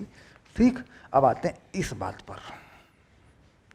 देखिए ये बचा है कुछ थोड़ा सा, ये वाली चीज़ जो कि बहुत ही इंपॉर्टेंट चीज़ है, रिलैक्सेशन टाइम, इलेक्ट्रॉन की 2 टक्करों के बीच का समय। क्योंकि जब भी इलेक्ट्रॉन के आगे बढ़ेगा तो 2 टक्करों के बीच का समय ही वह समय होगा जिसमें उसको मौका मिलेगा आगे बढ़ने का, यानी विद्युत क्षेत्र की विपरीत दिशा में जाने का, यानी करंट या धारा बनाने का। ओके, अब इसका संबंध क्या है, देखिए ये तो हमने देख लिया भाई, ये जो रिलैक्सेशन टाइम है ये बढ़ता है तो अपवाह वेग बढ़ता है, यानी समय अंतराल बढ़ता है तो इलेक्ट्रॉन को आगे जाने का मौका मिलता है। ठीक, अब इससे कैसे होगा, ठीक, कैसे इसको बढ़ाएंगे। अब देखिए यहाँ पर तापमान बढ़ाने पर, इसका प्रभाव सीधा तापमान पर है। तापमान बढ़ाने पर अब तुम अंदाज़ा लगाओ कि क्या होता होगा, तापमान बढ़ाने पर टॉ एवरेज घटता है। ठीक, क्योंकि इलेक्ट्रॉन को अधिक गतिज ऊर्जा प्राप्त होती है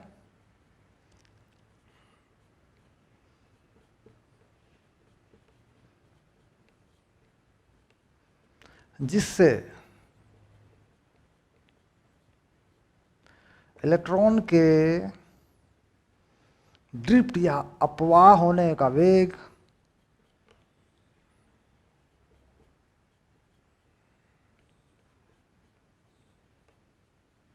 घटता है।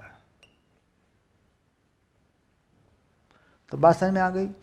किसी इलेक्ट्रॉन, अगर इलेक्ट्रॉन देखिए इलेक्ट्रॉन कितनी चाल से चलता है, फिर फोकस करेंगे। यहाँ पे दो वेग हैं, ध्यान रखना पड़ेगा, दो वेग है हमारे पास, एक या दो चाल हैं। एक इलेक्ट्रॉन की वह चाल है जिससे वो घूम रहा है मौज मस्ती में, एक वह है जिससे विद्युत क्षेत्र की विपरीत दिशा में बढ़ता है, ठीक। तो दो चाल है। अब मान लीजिए इलेक्ट्रॉन की जो सामान्य चाल है वह है 2, मैंने कहा 10⁶ मीटर प्रति सेकेंड है, ये सामान्य चाल है इलेक्ट्रॉन की। और जो अपवाह वेग है, ठीक, वो है Vd, ये कह रहा है ये है लगभग मैं मान लेता हूँ 2 मिलीमीटर प्रति सेकेंड। बात को समझना, इस लॉजिक को बहुत बहुत अच्छे से समझना है। ये जो चाल है, ये चाल इलेक्ट्रॉन की अपनी मर्जी की चाल है, पहले से ही है चालक में, इस जो है चाल से वो घूम रहा होता है। अगर ये चाल बढ़ जाए तो दो परमाणुओं से टकराने के बीच का समय घट जाता है। मान लीजिए यहाँ कुछ परमाणु हैं, ठीक, और कोई इलेक्ट्रॉन जो है इधर से आके यूँ टकरा के यूँ जाता है सपोज। अब ये चाल बढ़ गई, ये जो चाल है ये बढ़ जाती है, दो परमाणुओं के बीच में समय घट जाता है, तो इलेक्ट्रॉन को आगे बढ़ने का समय नहीं मिलता। अब मान लीजिए हम ड्रिफ्ट कर रहे हैं, तो इलेक्ट्रॉन को कुछ ऐसे मान लेते हैं कि भैया इलेक्ट्रॉन जो है इस तरीके से आगे बढ़ता है परमाणुओं के बीच में। तो ये ऐसा हो गया, मान लीजिए यूँ इस परमाणु से टकरा गया, फिर इस परमाणु से टकरा गया, फिर इस परमाणु, ऐसे। तो देखिए ये आगे बढ़ा कि नहीं, इस तरफ को बढ़ रहा है, मान लीजिए ऐसे आगे बढ़ा कि नहीं, क्यों? क्योंकि विद्युत क्षेत्र मान लो इस तरफ है। तो कुल मिला के जो रैंडम मोशन है, जो यादृच्छिक गति है, वह बहुत ज़्यादा है। तापमान बढ़ाने पर वह बढ़ेगी तो आगे बढ़ने का मौका कम लगेगा, ठीक।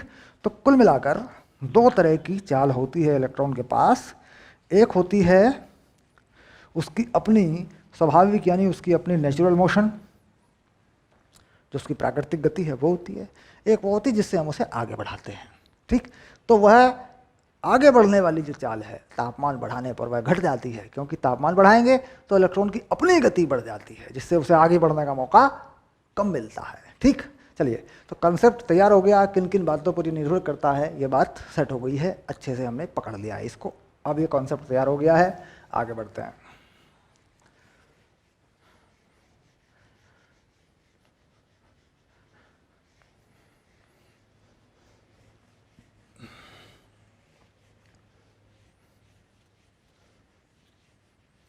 अब यहाँ पर हम देखते हैं कि भाई इलेक्ट्रॉन जो है चालक के अंदर कितने समय में एक सिरे से दूसरे सिरे तक आ जाएगा।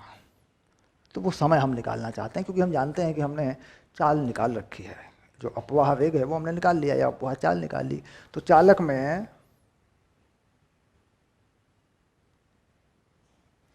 एक सिरे से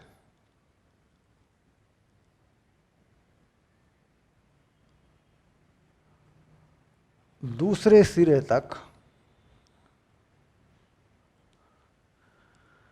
चालक इलेक्ट्रॉन को जाने में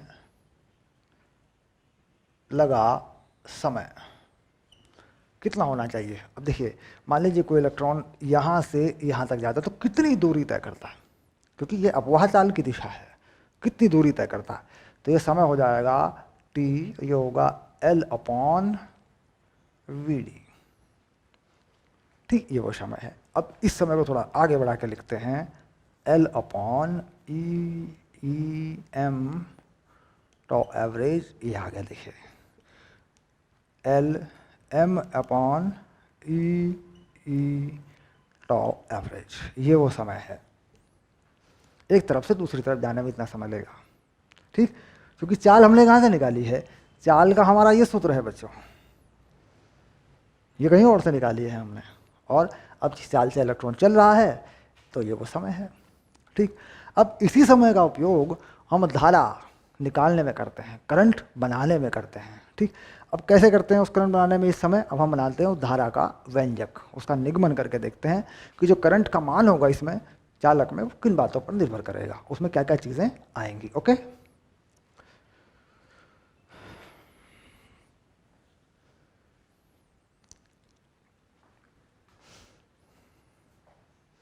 अब देखिए बिल्कुल सरलता से बना देंगे, कोई बड़ी बात नहीं है, बिल्कुल आसान सा सवाल है। कुछ चीज़ों को हटा लेते हैं यहाँ से, इसे भी हटा लेते हैं, ठीक। और ये जो क्षेत्रफल है इसको बता देते हैं, ये जो अनुप्रस्थ काट का क्षेत्रफल है इसको बता देते हैं, ये कितना है। ये इसको अच्छे से कर देते हैं ऐसे, ठीक। तो अनुप्रस्थ काट के क्षेत्रफल को जो है दिखा देते हैं, बना देते हैं इसको। ये देखिए ये बन गया, ये बन गया, देखिए ऐसे दिखा सकते हैं, ये बन गया, ठीक। तो ये है अनुप्रस्थ काट का क्षेत्रफल जिसे हम कहते हैं ए, ठीक। तो चालक इलेक्ट्रॉन यानी संख्या घनत्व, इसमें ऐसे कितने इलेक्ट्रॉन हैं जो इधर से उधर जा सकते हैं। अगर हम उन पर बल लगा दें, विद्युत क्षेत्र लगा दें तो वही धारा बनाएंगे, ठीक। तो कितने इलेक्ट्रॉन इसके अंदर हैं, तो चालक इलेक्ट्रॉनों की संख्या, तो चालक में कुल चालक इलेक्ट्रॉन की संख्या कितनी है ज़रा बताएं, ठीक। तो ये है, इसे मानते हैं n, ये है ALN, क्योंकि एकांक आयतन में जहाँ जो छोटा n है ये है एकांक आयतन में इलेक्ट्रॉन की संख्या, ठीक। कौन से इलेक्ट्रॉन की, तुम कंफ्यूज हो जाते हो, मैं चालक इलेक्ट्रॉन की संख्या। हाँ, चालक इलेक्ट्रॉन की संख्या में तुम मुक्त इलेक्ट्रॉन लिख सकते हो, लेकिन सिर्फ इलेक्ट्रॉन नहीं, क्योंकि बहुत सारे इलेक्ट्रॉन होते हैं। तो ये क्या है, इसे कहते हैं संख्या घनत्व। तो n क्या है, n हो गया नंबर डेंसिटी। अभी मैंने बताया था नंबर डेंसिटी, ये है नंबर डेंसिटी, पक्का। अब ये कुल इलेक्ट्रॉनों की संख्या है। अब देखो AL क्या है, आयतन है इसका, इसका आयतन कितना बनेगा, आधार का क्षेत्रफल गुणा लंबाई, क्योंकि ये बेलनाकार लिया है मैंने, किसी भी आकृति का ले सकते हो, इससे कोई मतलब नहीं है, ठीक। आयतन निकल जाना चाहिए बस, ठीक। चलिए इसके बाद आवेश, ठीक। चालक में प्रवाहित आवेश, भाई जितना चालक इलेक्ट्रॉन है वह सारा आवेश उसमें से प्रवाहित हो सकता है। अगर हम उस पर विभव लगा लें, विभवांतर लगा लें, तो सारा धीरे धीरे उसमें से प्रवाहित हो सकता है, कोई दिक्कत नहीं। जो इधर का इस कोने का इलेक्ट्रॉन है उधर चला जाएगा, तो सारे इलेक्ट्रॉन इसमें से जा सकते हैं, सभी चालक इलेक्ट्रॉन चल रहे होते हैं तो जा सकते हैं। तो कितना हो गया, ये लिख दिया हमने Q, और ये हो गया Ne, जहाँ Q आवेश है, Ne इलेक्ट्रॉन का आवेश है, ठीक। इलेक्ट्रॉन के आवेश को तुम ऐसे भी लिख सकते हो, कोई दिक्कत नहीं है, ठीक है। चलिए अब इसे आगे बढ़ते हैं, ठीक। अब यहाँ पर इस n का जो मान है वो लगा देते हैं, इसे हटा लेते हैं, तो समझ में आ गई बात आपकी।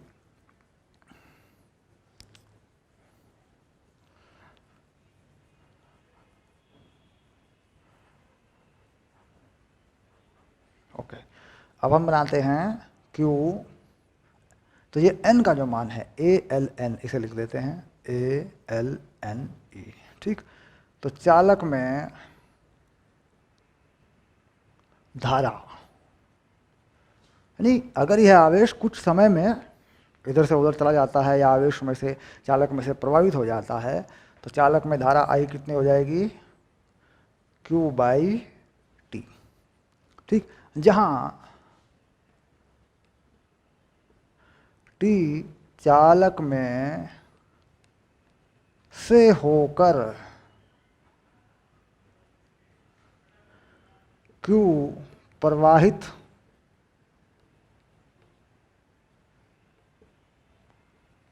होने का समय,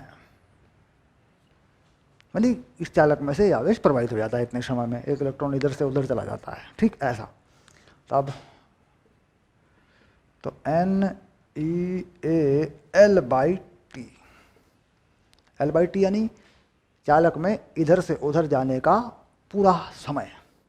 एक इलेक्ट्रॉन यहाँ से वहाँ तक जाता है, ठीक, तो कितनी दूरी तय करता है, L/T क्या बन जाएगा, एक इलेक्ट्रॉन इस सिरे से, है ना, ऐसे, और इस सिरे पे निकलता है पूरी तरह, तो उसका समय देखो कितना बन जाएगा, क्योंकि वह इलेक्ट्रॉन अपवाह वेग से चलेगा और L दूरी तय करेगा तो समय बन जाएगा। तो इसका मतलब हो गया कि यहाँ हम लिख सकते हैं NEAVD। ठीक, तो ये बन गया धारा का व्यंजक, धारा का व्यंजक या सूत्र। ठीक, तो अब सूत्र बन गया, दो सूत्र तैयार हो गए हैं, बेसिक बन गया। किन किन बातों पर निर्भर करते हैं वो बता दिया। धारा से जुड़े हुए लॉजिक जो है तुम्हारे वो क्लियर हो चुके हैं, अच्छे से क्लियर करें। कहीं टॉपिक में वीडियो में कुछ दिक्कत आती है तो दोबारा देख लो उसको, लेकिन अच्छे से क्लियर कर लो। ठीक, अगली क्लास में यहाँ से आगे बढ़ेंगे रिवीजन में। इसमें 2 लेक्चर 3 लेक्चर और हैं अभी, बहुत अच्छे से बेसिक जो तैयार करेंगे। Okay done. उसके बाद नोट्स असाइनमेंट पढ़ेंगे।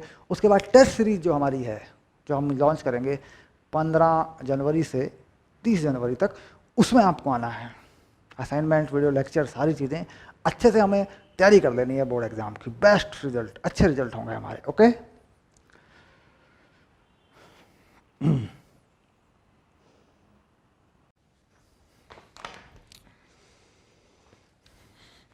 हेलो प्यारे विद्यार्थियों, रिवीजन विद्युत धारा, करंट, इलेक्ट्रिसिटी में आपका स्वागत है। ये दरअसल रिवीजन है, ये पूरा रिवीजन का जो आप देख रहे हैं ये मेरे पास है। इसमें इस रिवीजन में एक्चुअली हमें क्या क्या करना है अपनी बोर्ड परीक्षाओं के लिए, ये वाली चीज़ होती है। जैसे आप हमारा पूरा कोर्स पढ़ लेते हैं, मेरा जो फुल कोर्स है आप उसे पढ़ लेते हैं, तो उसमें चैप्टर आप जब आप पढ़ लेते हैं तो चैप्टर के बाद आपको ये 1.5 या 2 या 3, 2.5-3 घंटे के आसपास का ये छोटे छोटे से आधे घंटे के वीडियो होते हैं। आपको उस कोर्स को पढ़ने के बाद इस पर फोकस करना होता है, यानी परीक्षा के लिए इसको पढ़ना होता है। क्योंकि हम जानते हैं कि 2 महीने में या 1.5 महीने में हम पूरा 1 साल का कोर्स नहीं कर सकते। हमें क्या करना होता है कि रिवीजन करना होता है। अब कुछ बच्चे अभी आ रहे हैं कोर्स में, तो मैं उनसे कहता हूँ कि जो इम्पोर्टेंट चीज़ें हैं वो कोर्स में से कर लो, बाकी रिवीजन को 100% कर लो।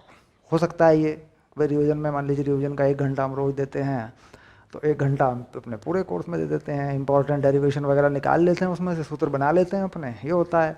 उसके बाद जो असाइनमेंट है, नोट्स हैं, फिर उसके बाद उनको एक दिन छोड़ के हम धीरे धीरे करके चीज़ों को आगे बढ़ा लेते हैं। तो इससे क्या होता है कि हमारा इंप्रूवमेंट आ जाता है। और फिर ये भी होता है कि हो सकता है आपने पहले कहीं पढ़ा हो, भाई आप अब तक पढ़ ही रहे होंगे, स्कूल टीचर ने भी पढ़ाया होगा, या फिर हो सकता है आपने कहीं ट्यूशन लगा रखी हो, वहाँ से भी आपके पास चीज़ें आ रही होंगी। तो कुल मिला के उन चीज़ों को ठीक करना है।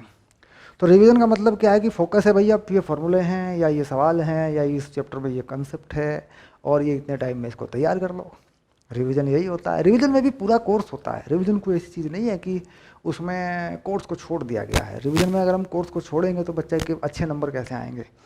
रिवीजन में भी पूरा कोर्स होता है, लेकिन वो कोर्स इस तरीके से होता है कि वो थोड़ा सा छोटा करके दिया जाता है कि भाई ये चीज़ें इंपॉर्टेंट है। और इनमें किसी चीज़ में आपको उलझन है तो अपने कोर्स में जाके पीछे इसको देख लेते हैं वीडियो को आप। चलिए शुरू करते हैं। विद्युत धारा, करंट, इलेक्ट्रिसिटी। अगर देखें 12वीं के फिजिक्स में, कक्षा 12 के फिजिक्स में, तो ये तीसरा चैप्टर है। ये चैप्टर नंबर 3 है, विद्युत धारा, और अंग्रेजी में क्या बोलते हैं इसको, करंट, इलेक्ट्रिसिटी। ओके, अब देखिए यहाँ पे सबसे पहली चीज़ है, मोटी मोटी बात सबसे पहले जो 10वीं क्लास से आती है उस पर सवाल आता है। वो 10वीं में भी आता है, 12वीं में भी आता है, कोई नई चीज़ नहीं है। करंट निकालने का बेसिक फॉर्मूला, करंट होता है आवेश प्रवाह की दर, ये बेसिक फॉर्मूला है। ठीक, यानी आवेश प्रवाह की दर करंट। अब यहाँ पे क्या होता है, हम 10वीं क्लास में पढ़ा करते थे कि आवेश कितना बहा और कितने टाइम में बहा, क्योंकि ये क्या है, ये समय है और ये आवेश है। तो यहाँ पर जब मान हम निकाला करते थे, ये करंट का औसत मान था बच्चों, ये करंट का औसत मान था, और ये करंट का सही मान है, यानी इसे कहते हैं तात्क्षणिक मान, सही मान। ठीक, तो यहाँ पर थोड़ा सा फर्क आ जाएगा कि हमने 10वीं क्लास में इस बात पर विचार किया, 12वीं क्लास में आके हम इस बात पर विचार कर लेते हैं। ठीक, हमारे पास अगर आवेश प्रवाह की दर है तो हम उसे धारा कह देते हैं। अब आवेश प्रवाह की दर का जो पहला एग्जाम्पल है उसे समझ लें, कहाँ चीज़ इन चीज़ों में कहाँ फ़र्क पड़ता है। तो पहला एग्जाम्पल ले रहा हूँ कि किसी चालक में,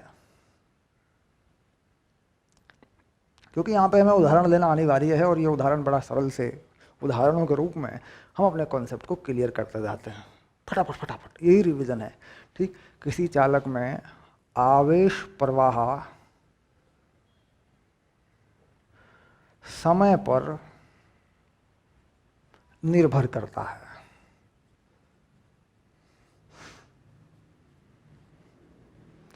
और कैसे निर्भर करता है ये बता दिया गया है। Q बराबर मान लो लिख देते हैं TQ प्लस 2T²। जहाँ जिन लोगों ने पढ़ लिया है कोर्स में वो समझ रहे हैं कि मैं किस बारे में बात कर रहा हूँ। जहाँ T समय है और ये सेकंड में है, और Q आवेश है और ये कूलाम में है, ऐसे।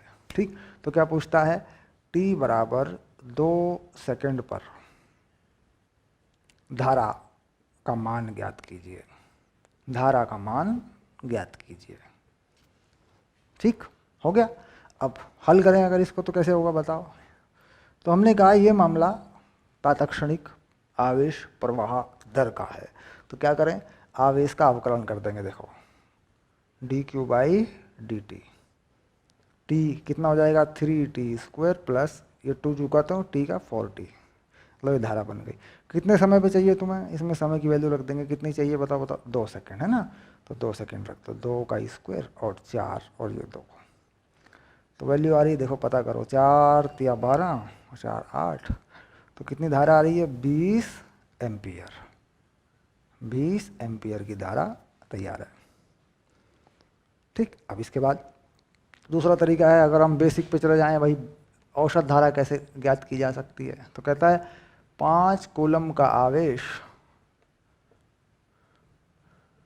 किसी चालक में से होकर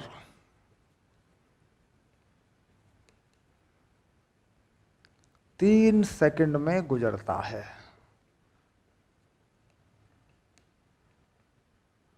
ठीक, तो धारा का मान ज्ञात कीजिए। अब यहाँ जो धारा निकलेगी बच्चों, वो कौन सी निकलेगी जरा बताओ मुझे, कौन सी निकलेगी यहाँ पे। यहाँ निकलेगी औसत धारा। ठीक, तो कैसे निकालेंगे, कितना आवेश प्रवाहित हो गया बताओ। आवेश प्रवाहित कितना हुआ 5 कूलम, ये 5 कूलम, और कितने समय में हुआ ये 3 सेकंड में। तो क्या आ गया ये आ गई धारा एम्पियर। अब इसका मान कितना भी लिख दो, 1.67 एम्पियर। ठीक, तो समझ में आ गया मामला कि तात्क्षणिक धारा और औसत धारा किस तरीके से निकलती है। औसत धारा यानी कुल आवेश है, कुल समय है, और अगर प्रवाह की दर है तो दैट इज सही, जो धारा का मान है वो ये है। यानी धारा का मान सही निकालने के लिए आवेश की समय पर निर्भरता अनिवार्य है। धारा का मान सही निकालने के लिए आवेश की समय पर निर्भरता अनिवार्य है, वो हमारे पास होनी चाहिए। ठीक, अदरवाइज इसके अलावा हमें धारा का औसत मान मिलेगा, सही मान हमें नहीं मिलेगा। ठीक, कंसेप्ट क्लियर हो गया। धारा कैसे मिलती है ना, सही पूरी सही धारा किससे मिलती है, औसत धारा किससे मिलती है। चलिए आगे चलते हैं। पहला कॉन्सेप्ट क्लियर हो गया, दूसरे कॉन्सेप्ट पे चलते हैं।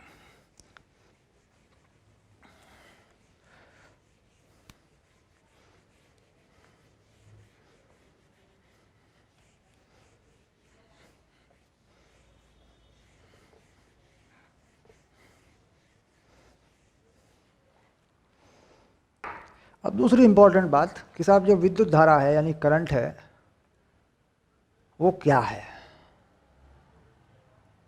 ठीक, हमने कहा करंट क्या है, तो करंट का मान तो निकाल लिया, आवेश प्रवाह की दर है ये। ठीक, अब इसके अलावा ऐसे में पूछा करंट क्या है। ठीक, तो कहाँ लिखते हैं, चालक में। चालक के अंदर जो धारणा है धारा की या विद्युत धारा की वह क्या है।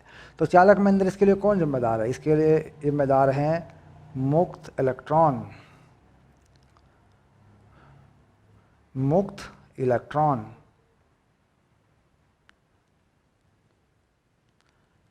बस। मुक्त इलेक्ट्रॉनों में से कौन से इलेक्ट्रॉन हैं? चालक इलेक्ट्रॉन।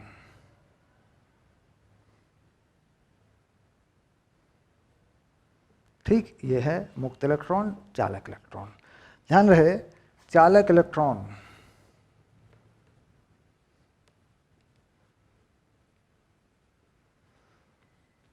कम होते हैं मुक्त इलेक्ट्रॉन से।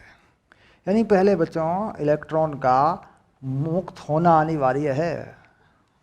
कुछ इलेक्ट्रॉन मुक्त हैं, ठीक, उनमें से कुछ इलेक्ट्रॉन ऐसे हैं जो चल रहे हैं, आवेश प्रवाह की दर को प्रभावित कर रहे हैं, ठीक, जिनके कारण आवेश प्रवाहित हो रहा है।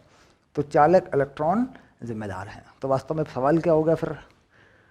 हमने दो ऑप्शन दे दिया आपको कि विद्युत धारा के लिए चालक के अंदर मुक्त इलेक्ट्रॉन जिम्मेदार है या चालक इलेक्ट्रॉन जिम्मेदार है, ठीक। तो चालक इलेक्ट्रॉन लिखेंगे, ठीक। हमने कहा आपसे कि विद्युत धारा के लिए परमाणु में घूम रहा इलेक्ट्रॉन जिम्मेदार है या मुक्त इलेक्ट्रॉन जिम्मेदार है, तो वहाँ पे उत्तर क्या होगा आपका? मुक्त इलेक्ट्रॉन जिम्मेदार हैं। क्योंकि हम जानते हैं कि हमारे पास तीन तरीके से इलेक्ट्रॉन है जो यहाँ परिभाषित होता है। एक होता है कक्षा में इलेक्ट्रॉन, पक्का, परमाणु की कक्षा में इलेक्ट्रॉन। दूसरा मुक्त इलेक्ट्रॉन, यानी जो इलेक्ट्रॉन मुक्त हो जाता है। अब इस मुक्त में से भी चालक इलेक्ट्रॉन, पक्का। तो जो चालक इलेक्ट्रॉन है बच्चों, ये है धारा के लिए जिम्मेदार। जो धारा के लिए उत्तरदायी कौन है? चालक इलेक्ट्रॉन। सारे मुक्त इलेक्ट्रॉन धारा प्रवाहित नहीं करते। मुक्त इलेक्ट्रॉन में से जो चल रहे हैं वह जो करंट यानी आवेश को लेके जा रहे हैं, जिनके माध्यम से आवेश एक तरफ से दूसरी तरफ जा रहा है या चालक के अंदर बह रहा है, तो वह है चालक इलेक्ट्रॉन। तो बेसिक क्लियर हो गया। अब दूसरी बात, ये मुक्त इलेक्ट्रॉन या चालक इलेक्ट्रॉन कहाँ हैं? चालकों में ये कहाँ हैं? अब ये देखना पड़ेगा कि ये कहाँ हैं, ठीक। दूसरा पॉइंट आएगा, देखो, ठीक। ये आता है जालक। जालक में उपस्थित है ना चालक इलेक्ट्रॉन। ये बात समझ में आ गई होगी। जालक क्या होता है बताओ? जालक को अंग्रेजी में क्या कहते हैं बच्चों? लैटिस, पक्का। अब ये लैटिस कहाँ होता है? यानी जहाँ पे परमाणु नहीं है। मान लीजिए हम कहते हैं कि भाई इस तरीके से ये परमाणु है, ठीक, और ये केंद्र का परमाणु है, ऐसे। ये सब क्या है? परमाणु है। तो जो खाली जगह है ये सब क्या है? ये जो खाली जगह है यही है जालक। यानी जालक, जाल में जो जगह बची है वो है, परमाणुओं का जाल बिछा पड़ा है, तो जालक हो गया, ठीक। अब इसके बाद ये जो धारा है या आवेश का प्रवाह है, ये इस कारण से होता है, मुक्त इलेक्ट्रॉन या चालक इलेक्ट्रॉन, ठीक। और ये कहाँ होते हैं? जालक में होते हैं, ठीक। अब तीसरी बात, क्या चालक इलेक्ट्रॉन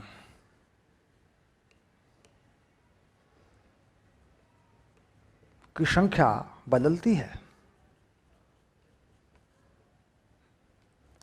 किसी एक पदार्थ के लिए?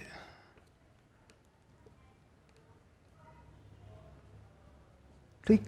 क्या चालक इलेक्ट्रॉन की संख्या किसी एक पदार्थ के लिए बदलती है? क्या ऐसा हो सकता है? देखिए, इसका कारण बताता हूँ मैं आपको। मान लीजिए चालक इलेक्ट्रॉन है, यहाँ कहीं घूम रहे हैं, कुछ किसी समय पे कुछ चालक इलेक्ट्रॉन हैं, तो इससे क्या होता है कि अगर हम उस जालक को ऊर्जा दे देते हैं, अब ये ऊर्जा हम किसी भी रूप में दे सकते हैं, ऊष्मा के रूप में दे सकते हैं या विद्युत ऊर्जा के रूप में भी दे सकते हैं, यानी विभव लगा देते हैं। आप समझ रहे होंगे विद्युत ऊर्जा देने का मतलब, ठीक।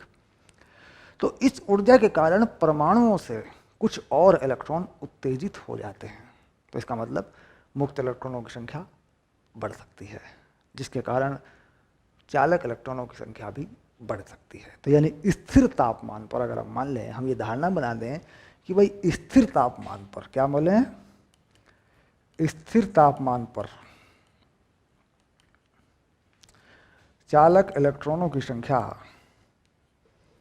स्थिर रहती है, क्योंकि इसमें ज़्यादा परिवर्तन नहीं होता,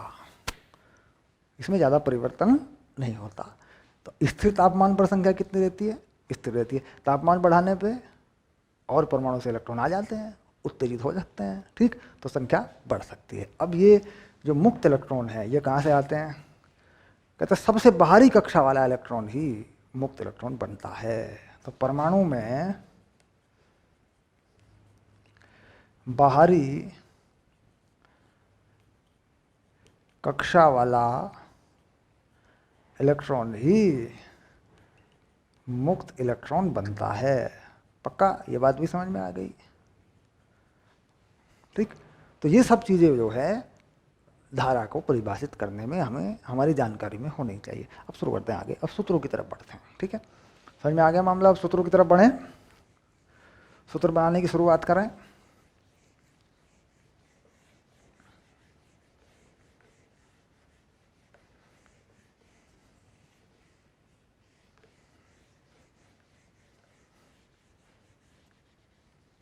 अब सबसे पहली बात होती है चालक इलेक्ट्रॉन की गति। चालक के अंदर चालक इलेक्ट्रॉन की गति, इसको समझना पड़ेगा बच्चों, इसको समझना पड़ेगा पक्का, क्योंकि बिना इसके बात नहीं बनेगी। और ये समझा तो बात बन जाएगी। चालक में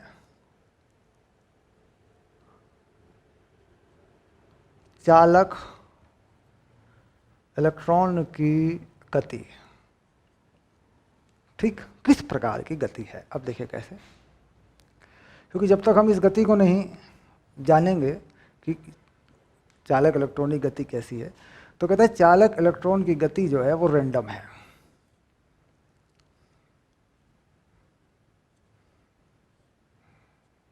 किसी भी दिशा में हो सकती है। कोई भी चालक इलेक्ट्रॉन जालक के अंदर किसी भी दिशा में चलता रहता है, अपने आप चलता रहता है। चालक इलेक्ट्रॉन, कुछ इलेक्ट्रॉन है मुक्त इलेक्ट्रॉन, उन्हें हम कह रहे हैं भाई वही बनेंगे चालक इलेक्ट्रॉन, या मुक्त इलेक्ट्रॉन कह लो थोड़ी देर के लिए, क्या फ़र्क पड़ता है, अभी कोई सी बात नहीं है। तो ये सभी दिशाओं में होती है। तो इसे क्या बोलते हैं? यादृच्छिक गति। कैसी है? यादृच्छिक है।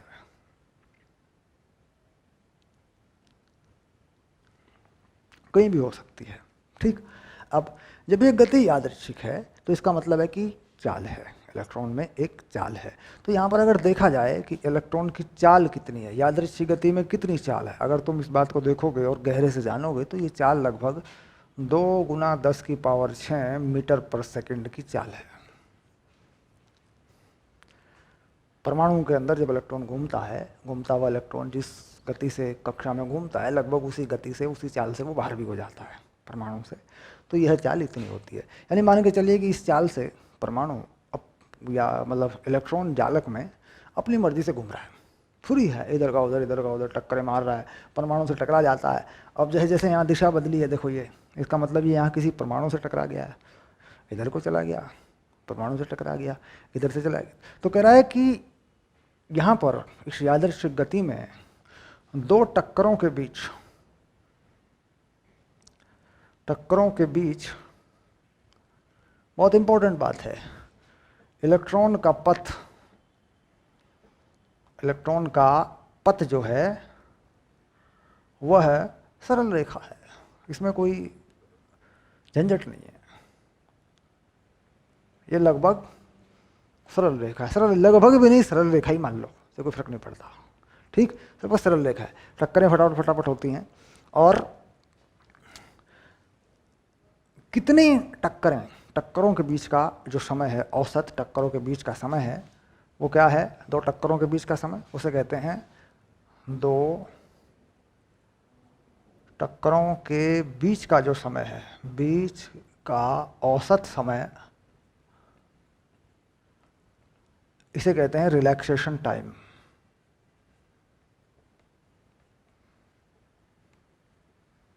ठीक। रिलैक्सेशन टाइम लिख दो, रिलैक्सेशन समय लिख दो, हिंदी में कोई नाम बना दो, लिख दो, कोई खास फर्क नहीं पड़ता, ठीक। ये आ गया, इसे कहते हैं रिलैक्सेशन टाइम, ओके। औसत समय, यानी औसत का मतलब ये होता है कि मान लीजिए किसी इलेक्ट्रॉन ने 1 सेकंड में 1000 टक्करें की, 1 सेकंड में 1000 टक्करें की, तो 1 करोड़ टक्करें, 10 करोड़ टक्करें, औसत टाइम जो है, सभी टक्करों का समय जोड़ लें और कितनी टक्करें की हैं उससे भाग कर दें उसको, तो ये औसत समय होता है, ठीक, दो टक्करों के बीच का ये औसत समय है।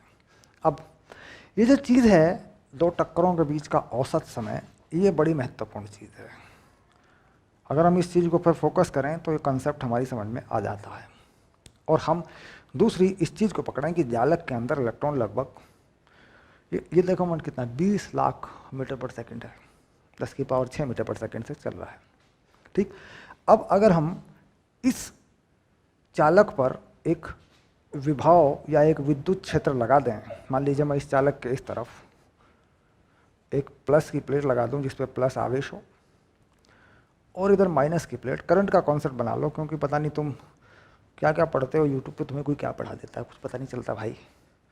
ये देखो, ठीक, ये बना दिया मान लो मैंने। ठीक, इसे लगाने का तरीका क्या है, मेरा कोई विभव है, ये कोई बैटरी है, ये पॉजिटिव है, ऐसे लगा दिया मैंने। इसे किसी भी तरीके से लगा लो, आवेश होना चाहिए, बस दो प्लेटों पे आवेश लगा दिया मैंने।